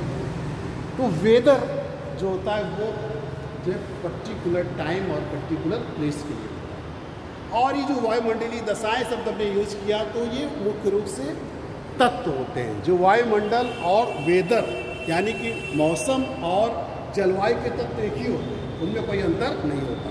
जलवायु और मौसम के जो तत्व है वो आपका टेम्परेचर है, तापमान, रेनफॉल, वर्षा, आर्द्रता, ह्यूमिडिटी और विंड ऑफ वेलोसिटी जो वायु का वेग होता है, और जो है जो भी आप चीज़ें देख रहे हैं वो वर्षण है हमारा, प्रेसिपिटेशन, ये सब क्या है, वायुमंडल, ये जलवायु और मौसम के तत्व हैं। इन्हीं का योग, हमने कहा ना कि वायुमंडलीय दशाओं का योग, यानी कि जो ये तत्व हैं उनका जो योग है वही हमारा मौसम या जलवायु को बताता है। फ़र्क इतना है कि मौसम जो होता है पर्टिकुलर और प्लेस और पर्टिकुलर टाइम के लिए होता है, किसी निश्चित और किसी निश्चित स्थान और निश्चित समय में जो वायुमंडलीय दशाओं का योग होता है उसे हम मौसम कहते हैं, वेदर। मौसम जो होता है शॉर्ट टर्म के लिए होता है, हाँ बस, और जलवायु हाँ बिल्कुल सही कहा आपने, वही बात हम कह रहे हैं, किसी निश्चित स्थान और निश्चित समय। आप अभी कभी वेदर रिपोर्ट देखिए तो लिखा होगा 10:12:25। ये नहीं मालूम है कि 26वें सेकंड मौसम बदल रहा है। कभी भी आप वेदर रिपोर्ट कोई भी देखेंगे, आप बुक में आपको देखने को मिल जाएगी, कोई वेदर रिपोर्ट होगी या आप कभी टीवी न्यूज़ पे सुनते हो, कहीं भी देखते हो तो उसमें लिखा हो, ये नहीं लिखा होगा कि 10 बजे, 10:12:25, क्योंकि कोई ज़रूरी नहीं है कि 26वें सेकंड यही मौसम रहे। कोई ज़रूरी नहीं है कि रेलवे लाइन के इस पार ऐसा मौसम है तो रेलवे लाइन के उस पार भी वैसा मौसम ही हो। कोई ज़रूरी नहीं है कि bus stop, roadways bus stop पर इस तरीके का मौसम है तो वही मौसम जो है कालुपुरा में हो। इसीलिए कहा गया है कि किसी निश्चित स्थान और निश्चित समय के लिए जो वायुमंडलीय दशाओं का जो योग होता है उसे हम मौसम कहते हैं, और ये लघु अवधि का होता है, शॉर्ट ड्यूरेशन का होता है जो। और जलवायु क्या है, वो दीर्घ समय के लिए होता है, यानी कि जो 40 से 50 साल बृहद स्थल और दीर्घ समय में जो वायुमंडलीय दशाओं के योग का औसत होता है उसे हम क्या कहते हैं, जलवायु कहते हैं। अब अगर ये 40 से 50 साल तक इसी तरीके का मौसम हो रहा है कि जैसे आपके यहाँ ग्रीष्म ऋतु में वर्षा हो रही है और शीत ऋतु शुष्क रहता है। ग्रीष्म ऋतु में तापमान अधिक है, शीत ऋतु में तापमान कम है। तो ये क्या है, ये आप लॉन्ग टाइम से देखते चले आ रहे हैं। इसीलिए भारत की जलवायु को मानसूनी जलवायु कहा गया, इंडियन क्लाइमेट। भाई भारत का मौसम नहीं कहते, भारत की जलवायु। आप ऐसा नहीं कहेंगे कि बांदा की जलवायु, क्या कहते हैं, बांदा का मौसम। जब भी आप कोई रिपोर्ट बनाते हैं, बांदा का मौसम। तो भारत की जलवायु यानी वो बृहद क्षेत्र के लिए और लॉन्ग, आज से जो 40-50 साल जो उम्र में बड़े हैं उनसे भी हम पूछेंगे तो वही भी यही बताएंगे कि ग्रीष्म ऋतु में जो है वर्षा होती है और शीत ऋतु हमारा शुष्क होता है। ये बात अलग है कि वर्षा में परिवर्तन हो सकता है, तापमान में परिवर्तन हो सकता है। पहले अक्टूबर नवंबर में हम जाते थे हम लोग तो देखते थे कि वहाँ पे अक्टूबर नवंबर दीपावली के समय से ही स्वेटर निकलने लगते थे, लोग स्वेटर पहनना शुरू कर देते हैं। लेकिन आज कोई नहीं पहनता, आपको दीपावली में कोई स्वेटर, यानी कि उसके तापमान में परिवर्तन हो रहा है। लेकिन जलवायु वही है, आज भी ग्रीष्म ऋतु में वर्षा होती है, ग्रीष्म ऋतु में अधिक तापमान होता है, शीत ऋतु में ठंडक पड़ती है, शीत ऋतु में जो है वर्षा नहीं होती, मानसूनी वर्षा नहीं होती। शीत ऋतु में जो वर्षा होती है वो किसके द्वारा होती है, वेस्टर्न डिस्टर्बेंसेस के द्वारा होती है, पछुआ विक्षोभों के द्वारा होती है, जो केवल उत्तरी भारत में होती है। और उष्णकटिबंधीय चक्रवातों से तमिलनाडु के तट पर चूँकि ग्रीष्म ऋतु में वर्षा नहीं होती है, वहाँ लौटते मानसून के समय वर्षा होती है, आपकी अक्टूबर लास्ट और नवंबर में। तो इस तरीके से जो जलवायु होती है वो बृहद क्षेत्र और दीर्घ समय में वायुमंडलीय दशाओं के योग का जो औसत होता है उसे हम जलवायु आगे का समझना।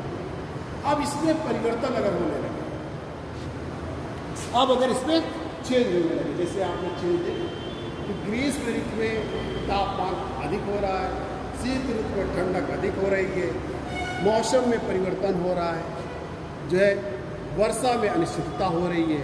तो ये किस कारण हो रहा है, यानी कि जलवायु में हमारे परिवर्तन हो रहा है। तो इस तरीके से अब इकट्ठे तो जलवायु परिवर्तन में बहुत समय लगता है। अब मान लीजिए भूमध्य रेखीय क्षेत्र है, वहाँ पर उच्च तापमान और उच्च वर्षा वाला क्षेत्र, यानी कि उष्ण और आर्द्र जलवायु है, हॉट एंड वेट क्लाइमेट। अगर यही हॉट एंड ड्राई क्लाइमेट हो जाए तो जलवायु परिवर्तन हो जाएगा, यानी उष्ण और शुष्क जलवायु हो जाए तो जलवायु परिवर्तन हो जाए। अब यहाँ पर जो जलवायु परिवर्तन हो रहा है की बात की जा रही, ये एक लक्षण से जलवायु परिवर्तित नहीं हो गई, लेकिन इस तरीके से जो हमारे जलवायु के तत्व थे उनमें परिवर्तन। और ये एक देश की बात नहीं है, ये पूरे विश्व के लिए चिंता का विषय। वैसे ये छोटे स्तर पर भी हो सकता है और पूरे वैश्विक स्तर पर भी हो सकता है, लेकिन वर्तमान समय में इसकी जो चर्चा कर रहे हैं वो पूरे वैश्विक स्तर पर कर रहे हैं। अब ये जो जलवायु में परिवर्तन है वो किन कारणों से हो रहा है, इनके लिए कौन कौन से कारण उत्तरदायी हैं?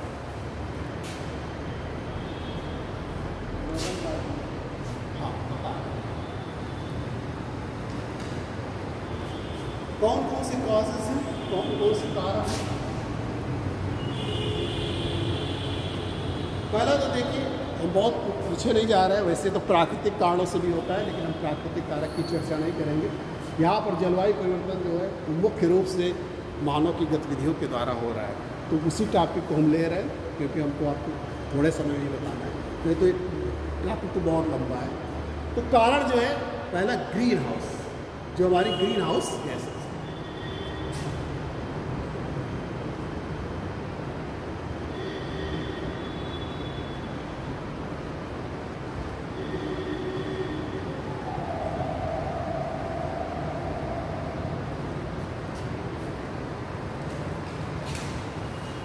अब देखिए जो ग्रीन हाउस गैसें हैं ये ज़रूरी भी है हमारे यहाँ जो तापमान को, जो वायुमंडल के तापमान को संतुलित यही करती है जो हमारे ग्रीन हाउस गैसें हैं। लेकिन आजकल क्या है, ग्रीन हाउस गैसों की मात्रा में परिवर्तन हो। मुख्य जो ग्रीन हाउस गैसेज है, कार्बन डाइऑक्साइड, मीथेन, और आपका कार्बन डाइऑक्साइड, मीथेन और क्लोरोफ्लोरोकार्बन। अब आप देखिए कि जैसे जैसे औद्योगिकरण हो रहा, हमारा इंडस्ट्रियलाइजेशन की प्रगति हो रही है, औद्योगिकरण में वृद्धि हो रही है, वैसे वैसे कारखानों से निकलने वाली कार्बन डाइऑक्साइड जो है वायुमंडल में जाकर कार्बन डाइऑक्साइड की मात्रा को क्या कर रही है, बढ़ा रही है, जो हमारे ग्लोबल वार्मिंग का मुख्य कारण है। और क्लाइमेट चेंज, जलवायु परिवर्तन का एक मुख्य सूचक भी क्या है, ग्लोबल वार्मिंग, यानी कि वायुमंडल जो हमारे ग्लोब में तापमान में वृद्धि हो रही है, वो हमारे जलवायु परिवर्तन का एक सूचक है या उसका एक प्रभाव है। तो कार्बन डाइऑक्साइड की जो मात्रा है वो लगातार बढ़ती जा रही है ड्यू टू रैपिड इंडस्ट्रियलाइजेशन, जो हमारी औद्योगिक प्रगति हो रही है, औद्योगिकरण की प्रगति से हो रहा है। तो उससे निकलने वाली जो कार्बन डाइऑक्साइड गैस है वो वायुमंडल में जाकर जो उसकी एक उचित मात्रा होनी चाहिए, संतुलित मात्रा होनी चाहिए, उस पर जाकर वृद्धि कर रही है। जो हमने बताया कि जो उसकी मात्रा होनी चाहिए उससे 30% अधिक कार्बन डाइऑक्साइड है, जो आने वाले सूर्य की किरणों को रोकती है, जो आने वाली सूर्य की किरणों के लिए तो पारदर्शी है, लेकिन सतह से जाने वाली पार्थिव विकिरण जो है, टेरेस्ट्रियल रेडिएशन है, लॉन्गर रेडिएशन जो होते हैं, उनके लिए वो अपारदर्शी, उनको उस पार नहीं जाने देती है और फिर से पृथ्वी की सतह पर वापस कर देती है, जिससे हमारे ग्लोब का टेम्परेचर बढ़ रहा है, जिससे ग्लोबल वार्मिंग की समस्या। इसी तरीके से मीथेन, आपका मीथेन जो जैविक अपघटन होते हैं, जीवों के जो अपघटन होते हैं, उनसे सबसे ज़्यादा मीथेन गैस कम होती है और ये जाकर वायुमंडल में इसकी मात्रा ग्रीन हाउस गैस। क्लोरोफ्लोरोकार्बन में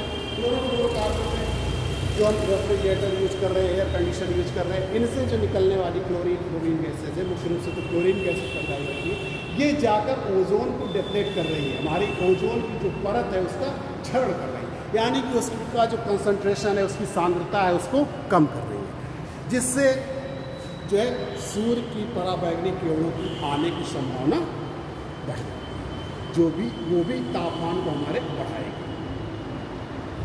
तो ये ग्रीन हाउस गैसेज।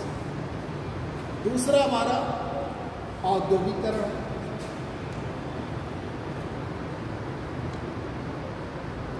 इंडस्ट्रियलाइजेशन, ये एक दूसरे से रिलेटेड है। कोई कारक ऐसे नहीं होते कि अपने आप में संबंध होते हैं, एक दूसरे से रिलेटेड है। अभी हम इंडस्ट्रियलाइजेशन की बात कार्बन डाइऑक्साइड में की है, वहाँ पे ग्रीन हाउस गैसेज की मात्रा में अभी आप फिर से वही बात करेंगे तो आप कहेंगे कि अभी तो आप चर्चा कर चुके हैं, एक दूसरे से रिलेटेड होते हैं। तीसरा है शहरीकरण, अर्बनाइजेशन।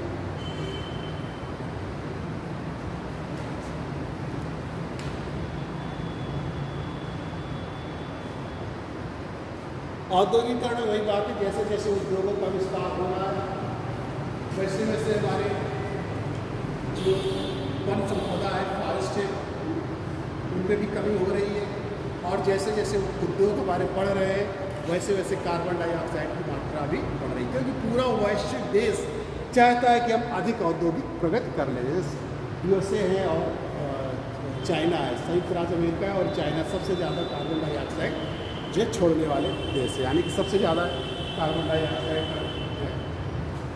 विसर्जन करते हैं।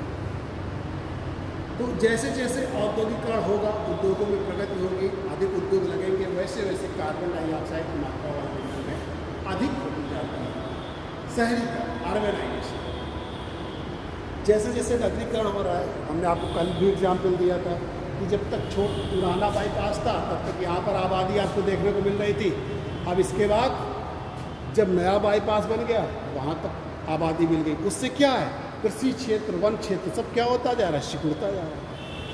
वन पहले यहाँ पे क्या थे, वन थे, जंगल थे, पेड़ पौधे थे, कृषि क्षेत्र था, लेकिन वो सब क्या है, आदिवासी क्षेत्र में बदलता जा रहा है। अब जब वन नहीं रहेंगे, कार्बन डाइऑक्साइड का क्या करते हैं, कार्बन ऑक्साइड का एब्जॉर्प्शन करते हैं, अवशोषण करते हैं, कार्बन डाइऑक्साइड को अवशोषित करते हैं पेड़ पौधे। तो कार्बन, जब पेड़ पौधे नहीं रहेंगे तो कार्बन डाइऑक्साइड का जो अवशोषण होगा वो कम होगा और उनसे वायुमंडल में जो है कार्बन डाइऑक्साइड की मात्रा बढ़ेगी। जिससे हमारा फिर से वही कार्बन डाइऑक्साइड गैस की मात्रा बढ़ने से ग्लोबल वार्मिंग की समस्या बढ़ेगी। तो ये ग्रीन हाउस गैसेज हो गई, औद्योगिकरण हो गया, शहरीकरण हो गया और वनोन्मूलन, यानी कि जो हम वन डिफॉरेस्टेशन कर रहे हैं, वन नाश।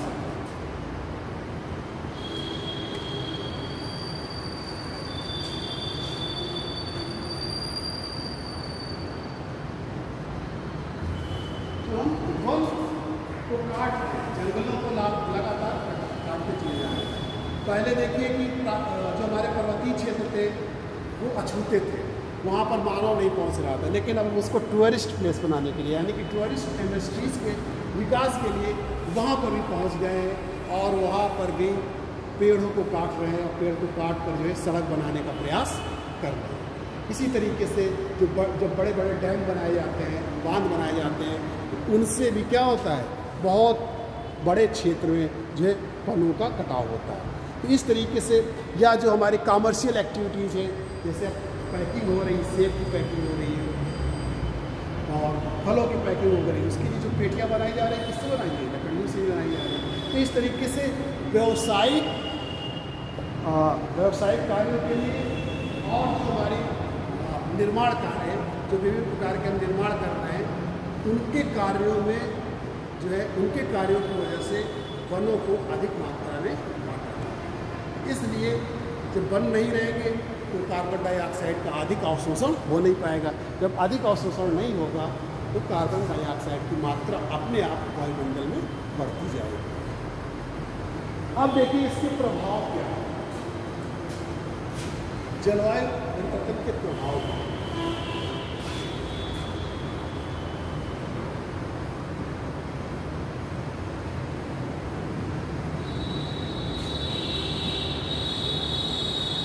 इससे क्या हो रहा है, तापमान में वृद्धि, इंक्रीज इन टेम्परेचर।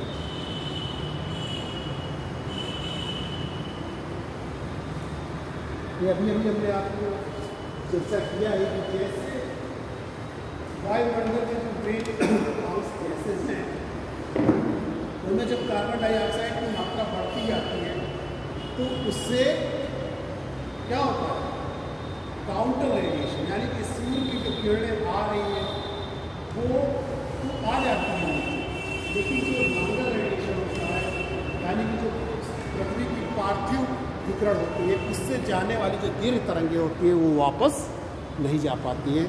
वो उनको कार्बन डाइऑक्साइड की परत रोक देती है और फिर से नीचे वापस भेज देती है, जिससे हमारे तापमान में वृद्धि हुई। जिसको हमने बताया कि 19वीं सदी के अंत से अब तक ये 0.9 डिग्री सेंटीग्रेड तापमान में वृद्धि हुई।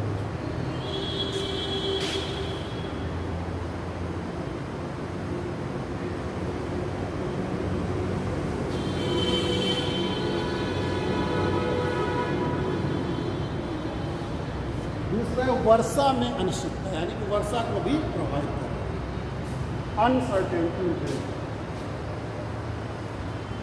या परिवर्तनशीलता, वेरिएटी।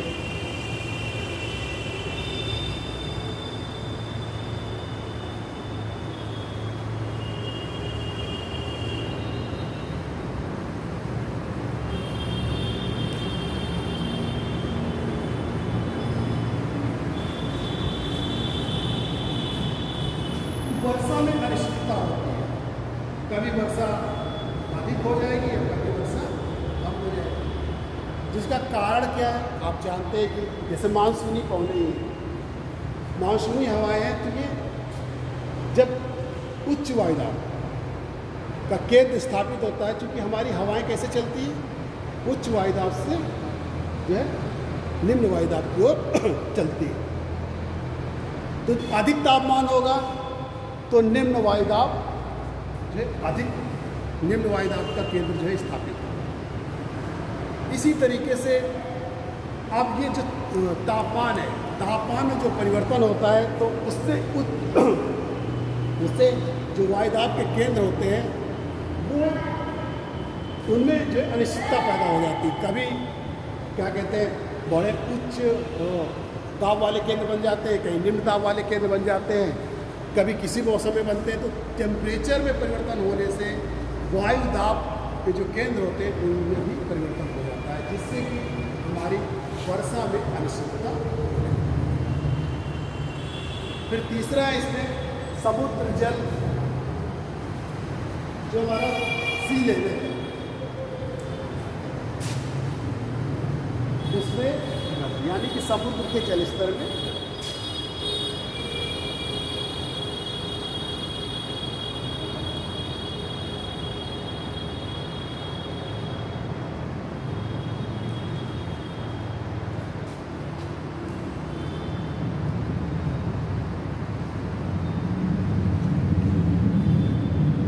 आप जानते हैं कैसे जैसे टेम्परेचर बढ़ रहा है, तापमान बढ़ रहा है, वैसे वैसे समुद्र के जल स्तर में वृद्धि होगी। जो हमारे हिमालयी ग्लेशियर्स हैं वो पिघलते हैं, और हमारी जो पेरेनियल रिवर हैं जिनको लोग सदावाहिनी नदियाँ कहते हैं, उनका स्रोत क्या है? ग्लेशियर। दो तरीके की नदियाँ होती हैं, एक सीजनल होती है, एक पेरेनियल रिवर होती है, जिसे हम लोग सदा नीरा कहते हैं, और दूसरे को सीजनल मौसमी नदियाँ कहते हैं। वो बरसात के पानी पर डिपेंड रहती है। वर्षा जब होती है तो उनमें जल रहता है, और अगर वर्षा नहीं हुई, वर्षा कम हुई तो उनमें जल नहीं रहता है। तो जो पेरिनियल रिवर है, सदावाहिनी नदियाँ हैं जो हमेशा बहती है, जैसे आपकी गंगा यमुना है, इनमें पानी कम ज़्यादा हो सकता है बारिश से या जब बांध खोले जाते हैं, लेकिन ये कभी ऐसा नहीं कि कभी इनमें इतना पानी कम हो जाए कि इनका बहाव खत्म हो जाए। वैसे तो बहुत कुछ कहा जाता है, बहुत अभी तो एक शोध में आया था कि अगर इसी तरीके से टेम्परेचर बढ़ता रहा तो 70 वर्षों बाद जो है गंगा का अस्तित्व समाप्त हो जाए, यानी कि ग्लेशियर जो है वो पूरी तरीके से पिघल जाए।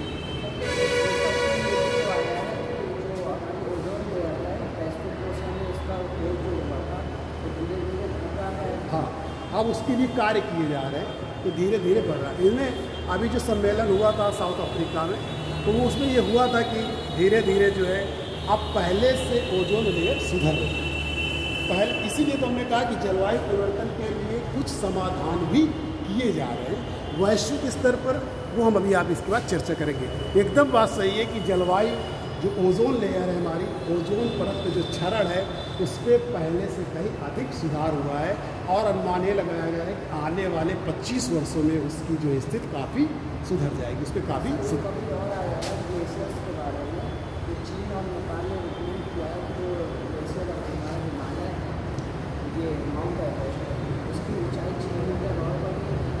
हाँ, ऊंचाई जैसे बढ़ने लगती है, आप तो नीचे के इंडोजेनेटिक फोर्सेज होते हैं वो हमेशा कार्य करते हैं। इंडोजेनेटिक फोर्सेज जो होते हैं, अंतर जात जो बल होते हैं, वो दो दिशाओं में काम करते हैं, एक अपवर्ड डायरेक्शन में, एक जो है क्षैतिज हॉरिजॉन्टल डायरेक्शन में काम करते हैं।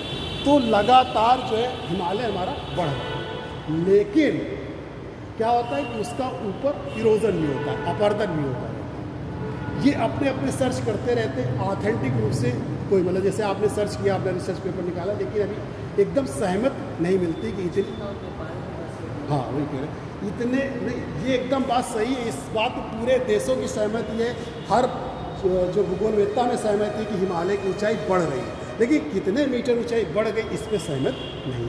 ये 100% सही है कि हिमालय की ऊंचाई लगातार बढ़ रही है। जितना भी मलबा होता है, अब चूँकि ये आप ये केवल समझिए कि इंडोजेनेटिक फोर्सेज जो होते हैं, अंतर्जात जो बल होते हैं, वो ऊपर की ओर कार्य करते हैं और क्षैतिज रूप में काम करते हैं। दो तरीके से काम करते हैं, अपवर्ड डायरेक्शन जिसे अपवर्ड मूवमेंट कहते हैं, डाउनवर्ड मूवमेंट तो ये लंबवत हो गए, और क्षैतिज जो आपके दो तरीके से वो भी काम करते हैं, एक दूसरे से जो दूर जाते हैं, ठीक, और एक दूसरे से पास आते हैं। जो एक दूसरे से दूर जाते हैं वो टेंसनल फोर्सेस कहलाते हैं। अगर आपने पढ़ा होगा, मैंने सारी चीज़ें पढ़ाई, अगर आपने ऑनलाइन क्लास की हो, हाँ, तो उनमें हमने सारी चीज़ें, पृथ्वी की आंतरिक संरचना भी बताया था, और ये जो फोर्सेज होते हैं एंडोजेनेटिक फोर्सेज, एक्सोजेनेटिक, क्योंकि forces affecting the earth surface, ये पूरा बताया था हमने ज़्यादातर चीज़ें जलवायु के बारे में भी आपको पढ़ा चुके हैं।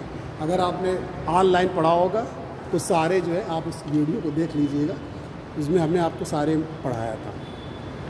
तो ये बात सही, इंडोजेनेटिक फोर्सेस काम करते हैं। होता क्या है कि जो मलबा है ये समुद्रों में जाकर गिरता है और वो नीचे नीचे जाकर फिर वहीं पहुंचता है, और उसके बाद ऊपर की ओर जाता है, जिससे कि हिमालय की ऊंचाई लगातार बढ़ गई। लेकिन कितनी ऊंचाई बढ़ गई या कितनी बढ़ गई, इस पर जो है साक्ष्य नहीं। कोई तो कहता ऊंचाई बढ़ गई, लेकिन जिस रेशियो में ऊंचाई बढ़ गई उसी रेशियो में उसका अपरदन भी हो जाता है। लेकिन ये बात 100% फैक्ट है, सही है 100% कि हिमालय की लगातार ऊंचाई बढ़ रही है ड्यू टू इंडोजेनेटिक फोर्सेस जो अपवर्ड डायरेक्शन में होता है। तो ग्लेशियर के पिघलने से जो है हमारे समुद्र के जल स्तर में जो है वृद्धि हो रही है। फिर इसके बाद जो है आप देखिए कि इसका मानव पर जो है बुरा प्रभाव पड़ रहा है, मानव के स्वास्थ्य पर बुरा प्रभाव पड़ रहा है। अधिक तापमान होगा, ठीक, और ये जो ओजोन लेयर के डिप्लेशन है, ओजोन क्षरण है, इससे जो है मानव पर विभिन्न प्रकार के जो होते हैं वो रोग उत्पन्न हो जाते हैं, यानी कि मानव के स्वास्थ्य पर ये प्रतिकूल प्रभाव है।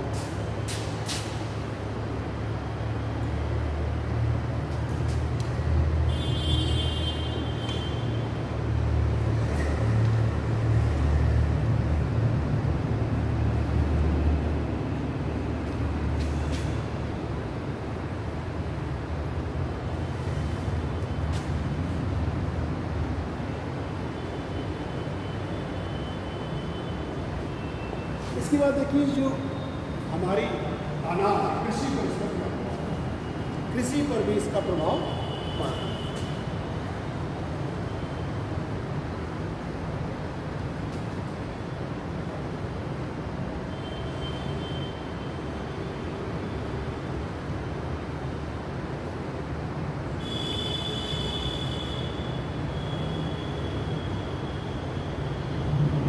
एडवर्स इफेक्ट ऑन एग्रीकल्चर, कृषि पर प्रभाव होता है।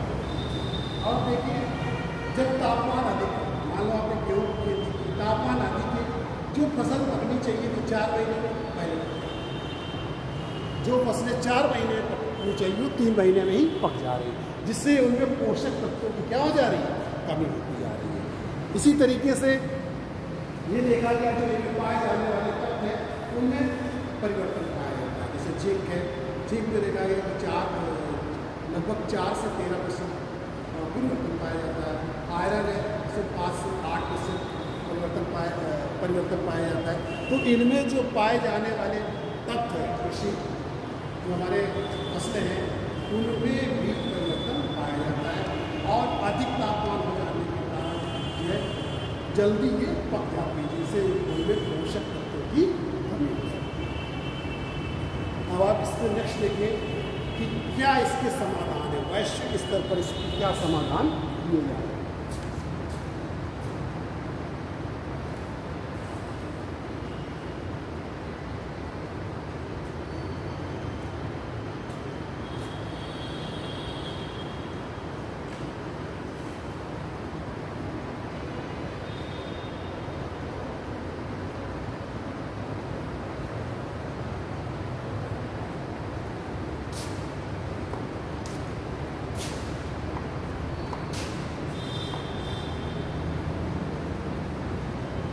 समाधान क्या, इसके लिए रेमेडीज है, क्या उपाय किए जा रहे हैं।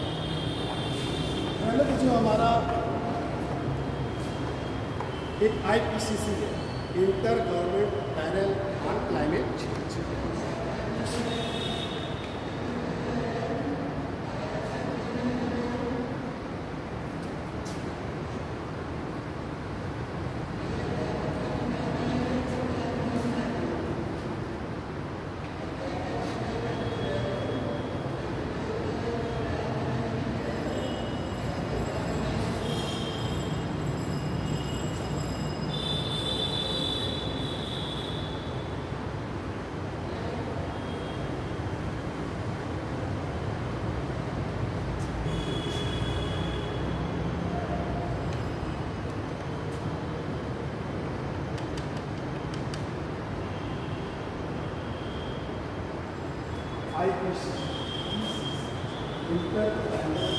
Inter government panel on Climate change.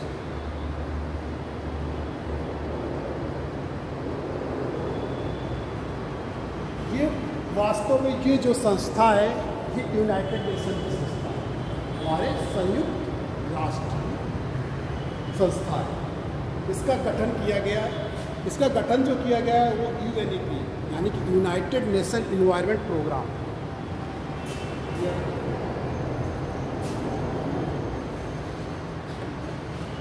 UNEP United Nation Environment Programme. हाँ, ये 1988 हम बता रहे हैं आगे। UNEP और वर्ल्ड मेट्रोलॉजिकल डिपार्टमेंट जो ऑर्गेनाइजेशन है यानी कि विश्व मौसम जो संगठन है और यूनाइटेड नेशन इन्वायरमेंट संयुक्त राष्ट्र पर्यावरण कार्यक्रम।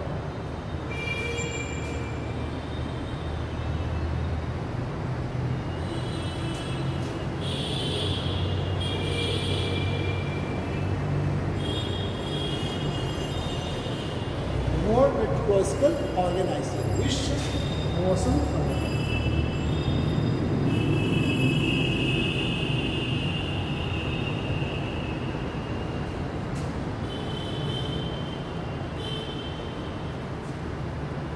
ये पूरे विश्व का मौसम है। तो वास्तव में जो IPCC है, inter government panel on Climate change, वो यूनाइटेड नेशन जो संयुक्त राष्ट्र संघ के 195 देशों ने इस पर मिलकर जो है इस संस्था का जो गठन किया गया है वो संयुक्त राष्ट्र पर्यावरण कार्यक्रम और विश्व मौसम संगठन के द्वारा 1988 किया गया।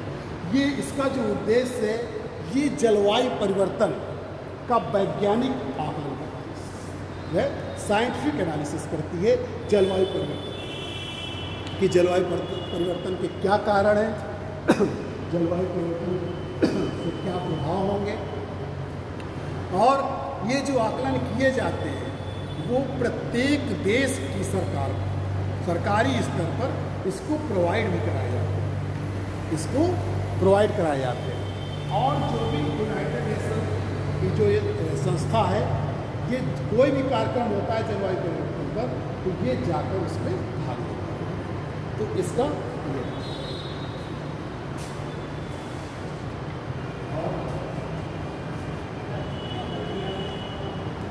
World Meteorological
UNFCCC United Nation Framework Conference on Climate Change.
United Nation framework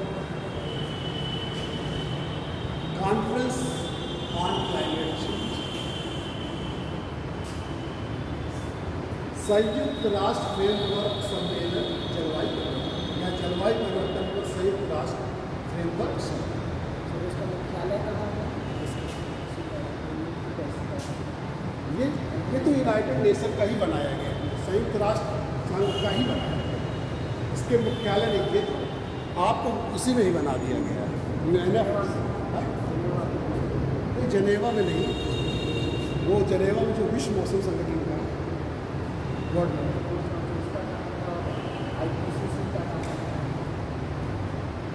ये दरअसल उसी की संस्थाएं हैं यूनाइटेड नेशन। तो ये कार्यदल जो कार्य कर रहा है, तो फिर अगर मैं इसका ऑफिस बोलूँ तो फिर जिनेवा में ही होगा, क्योंकि संयुक्त राष्ट्र का जिनेवा में स्विट्जरलैंड में, तो इसका भी बन सकता है। आप जो है वास्तव में क्या कार्य कर रहा है, यहाँ में ये है कि वो क्या कार्य कर रहा है। तो ये संयुक्त राष्ट्र के अधीन ही कार्य। तो ये संयुक्त राष्ट्र फ्रेमवर्क जो बनाया गया सम्मेलन जो बना हुआ जलवायु परिवर्तन पर, वो वास्तव में जो 1992 में रियो डी जेनेरो सम्मेलन, रियो डी जेनेरो सम्मेलन जिसे हम लोग अर्थ सम्मेलन भी कहते हैं, प्रति सम्मेलन भी कहते हैं, वो तो उसी पे ये सहमति बनी और 1994 में जो है सहमति बनी और वास्तव में इसमें कार्य करना 1995 में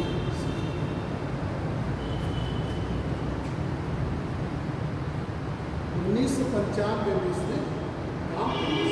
1992 में जब अर्थ समिट हुई तो जो हमारे जलवायु परिवर्तन है उस पर नए सिरे से कार्य करने के लिए, मतलब वो धारणा योजना पुरानी हो चुकी है, तो अब इस पर क्या कार्य किया जाए, नए सिरे से काम किया जाए। इसके लिए United Nation Framework Conference on Climate change और इस पर जो सहमति बनी जाकर 1994 देशों, इसमें जो देशों के प्रतिनिधियों ने साइन किया वो 1994 में किया और उसने 1995 से अपना काम करना शुरू किया।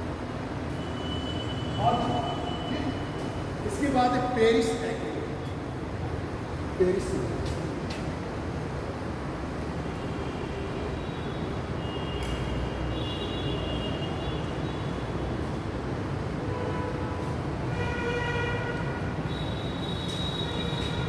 2015 में पेरिस एग्रीमेंट 2015। हाँ, ये चर्चा में है।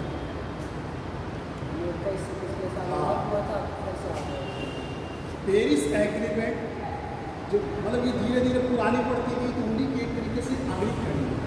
पेरिस के जो सम्मेलन हुआ जलवायु परिवर्तन पर, तो उसमें से कई देश सामने आए और मतलब ये कहा गया कि जो अभी तक कार्य योजनाएँ बन रही थी उनका सही ढंग से क्रियान्वयन नहीं हो पा रहा, ना उनका हमको कोई बहुत रिजल्ट देखने को मिल रहा है।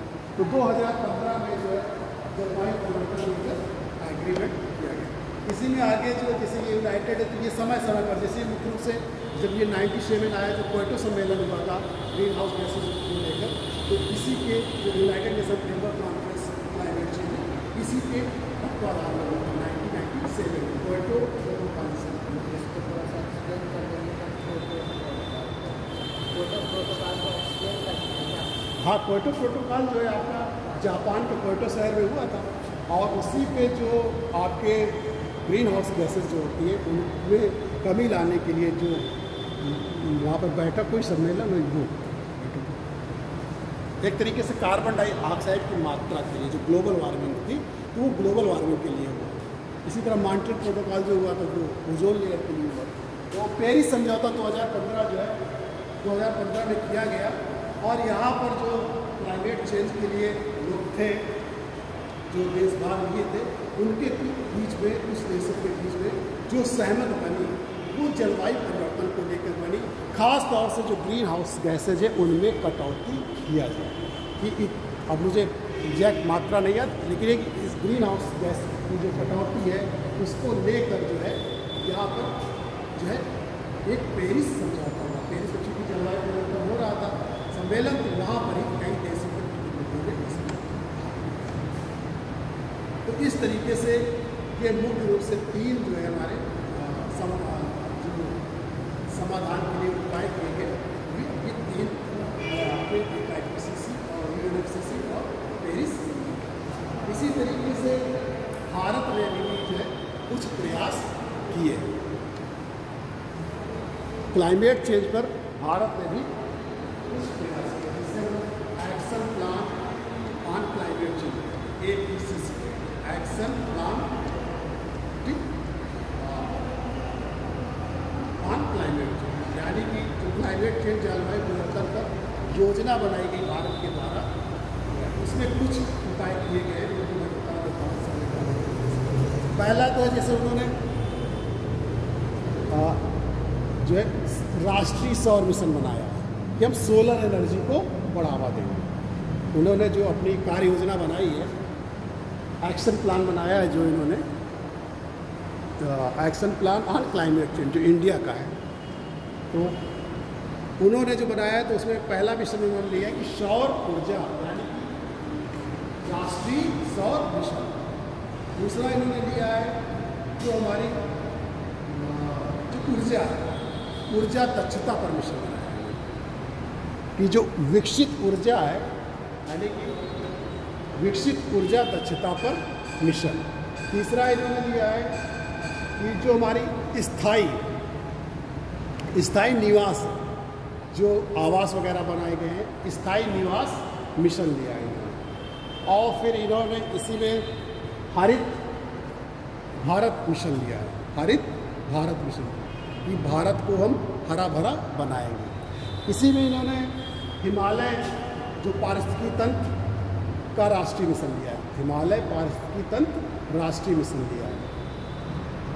और इसी में इन्होंने जो भी योजनाएं बनाई जाएगी, यानी कि जो भी जलवायु परिवर्तन पर आकलन किया जाए, यानी कि जलवायु परिवर्तन पर रणनीतिक मिशन, जलवायु परिवर्तन पर क्या हमारी स्ट्रेटजी रहेगी, उसका रणनीतिक मिशन। तो ये योजनाएं भारत के द्वारा जो है जलवायु परिवर्तन के लिए अपने योजना में इन मिशन को रखा गया है। और इन मिशन पर भारत में राज्य भी लाए गए हैं।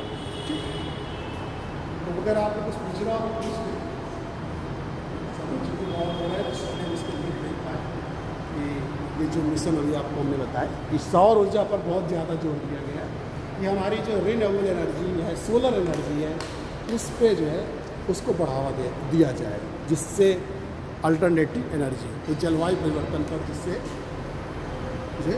काफ़ी कमी होगी। क्योंकि हमारे जो है हमारी जो जीवाश्म ईंधन है, कोयला वगैरह हम जलाते हैं, उनसे कार्बन डाइऑक्साइड की मात्रा बहुत अधिक जाती है इन्वायरमेंट। ठीक, सबसे ज़्यादा प्रोडक्शन कौन करता है? सोलर का जो है सबसे ज़्यादा USA करता है। बताएं कोई डाउट?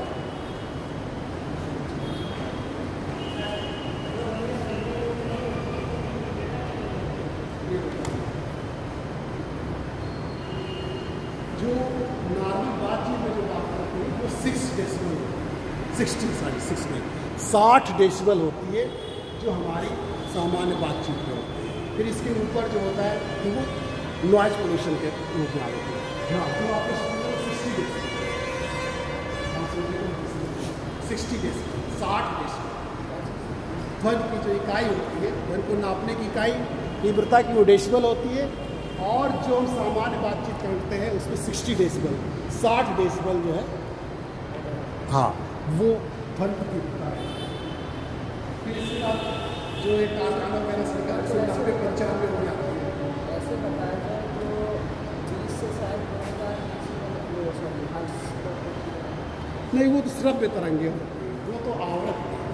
आवृत्ति की बात अलग है, डेसिबल उसकी मापने की इकाई अलग है, तीव्रता को मापने की इकाई आती है, और वो उसकी आवृत्ति है। वो उसकी आवृत्ति है, फ्रिक्वेंसी है, और ये इसकी कितनी मतलब किस लाउडिंग की इंटेंसिटी क्या हो, हाँ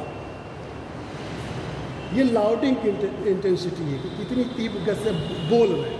और वो जो तरंगे आप बता रहे हैं श्रव्य तरंगे पराशर, वो आवृत्ति होती है, इतनी आवृत्ति जो तरंगे होती है वो हमें, हाँ आवृत्ति को नापते हैं, आवृत्ति और किसी चीज़ की लाउड इंटेंसिटी दोनों अलग अलग होती है। हाँ जो लाउड इंटेंसिटी जो उसकी तीव्रता होती है, आवाज़ की जो तीव्रता नापते हैं, कितनी तेज़ आप बोल रहे हैं, उसको जो है डेसिबल में नापते हैं। और वो जो आवृत्ति होती है हर्ट्ज में नापते हैं, आवृत्ति आप फ्रिक्वेंसी जानते हैं, फ्रिक्वेंसी कितनी बार मारता हूँ, ठीक।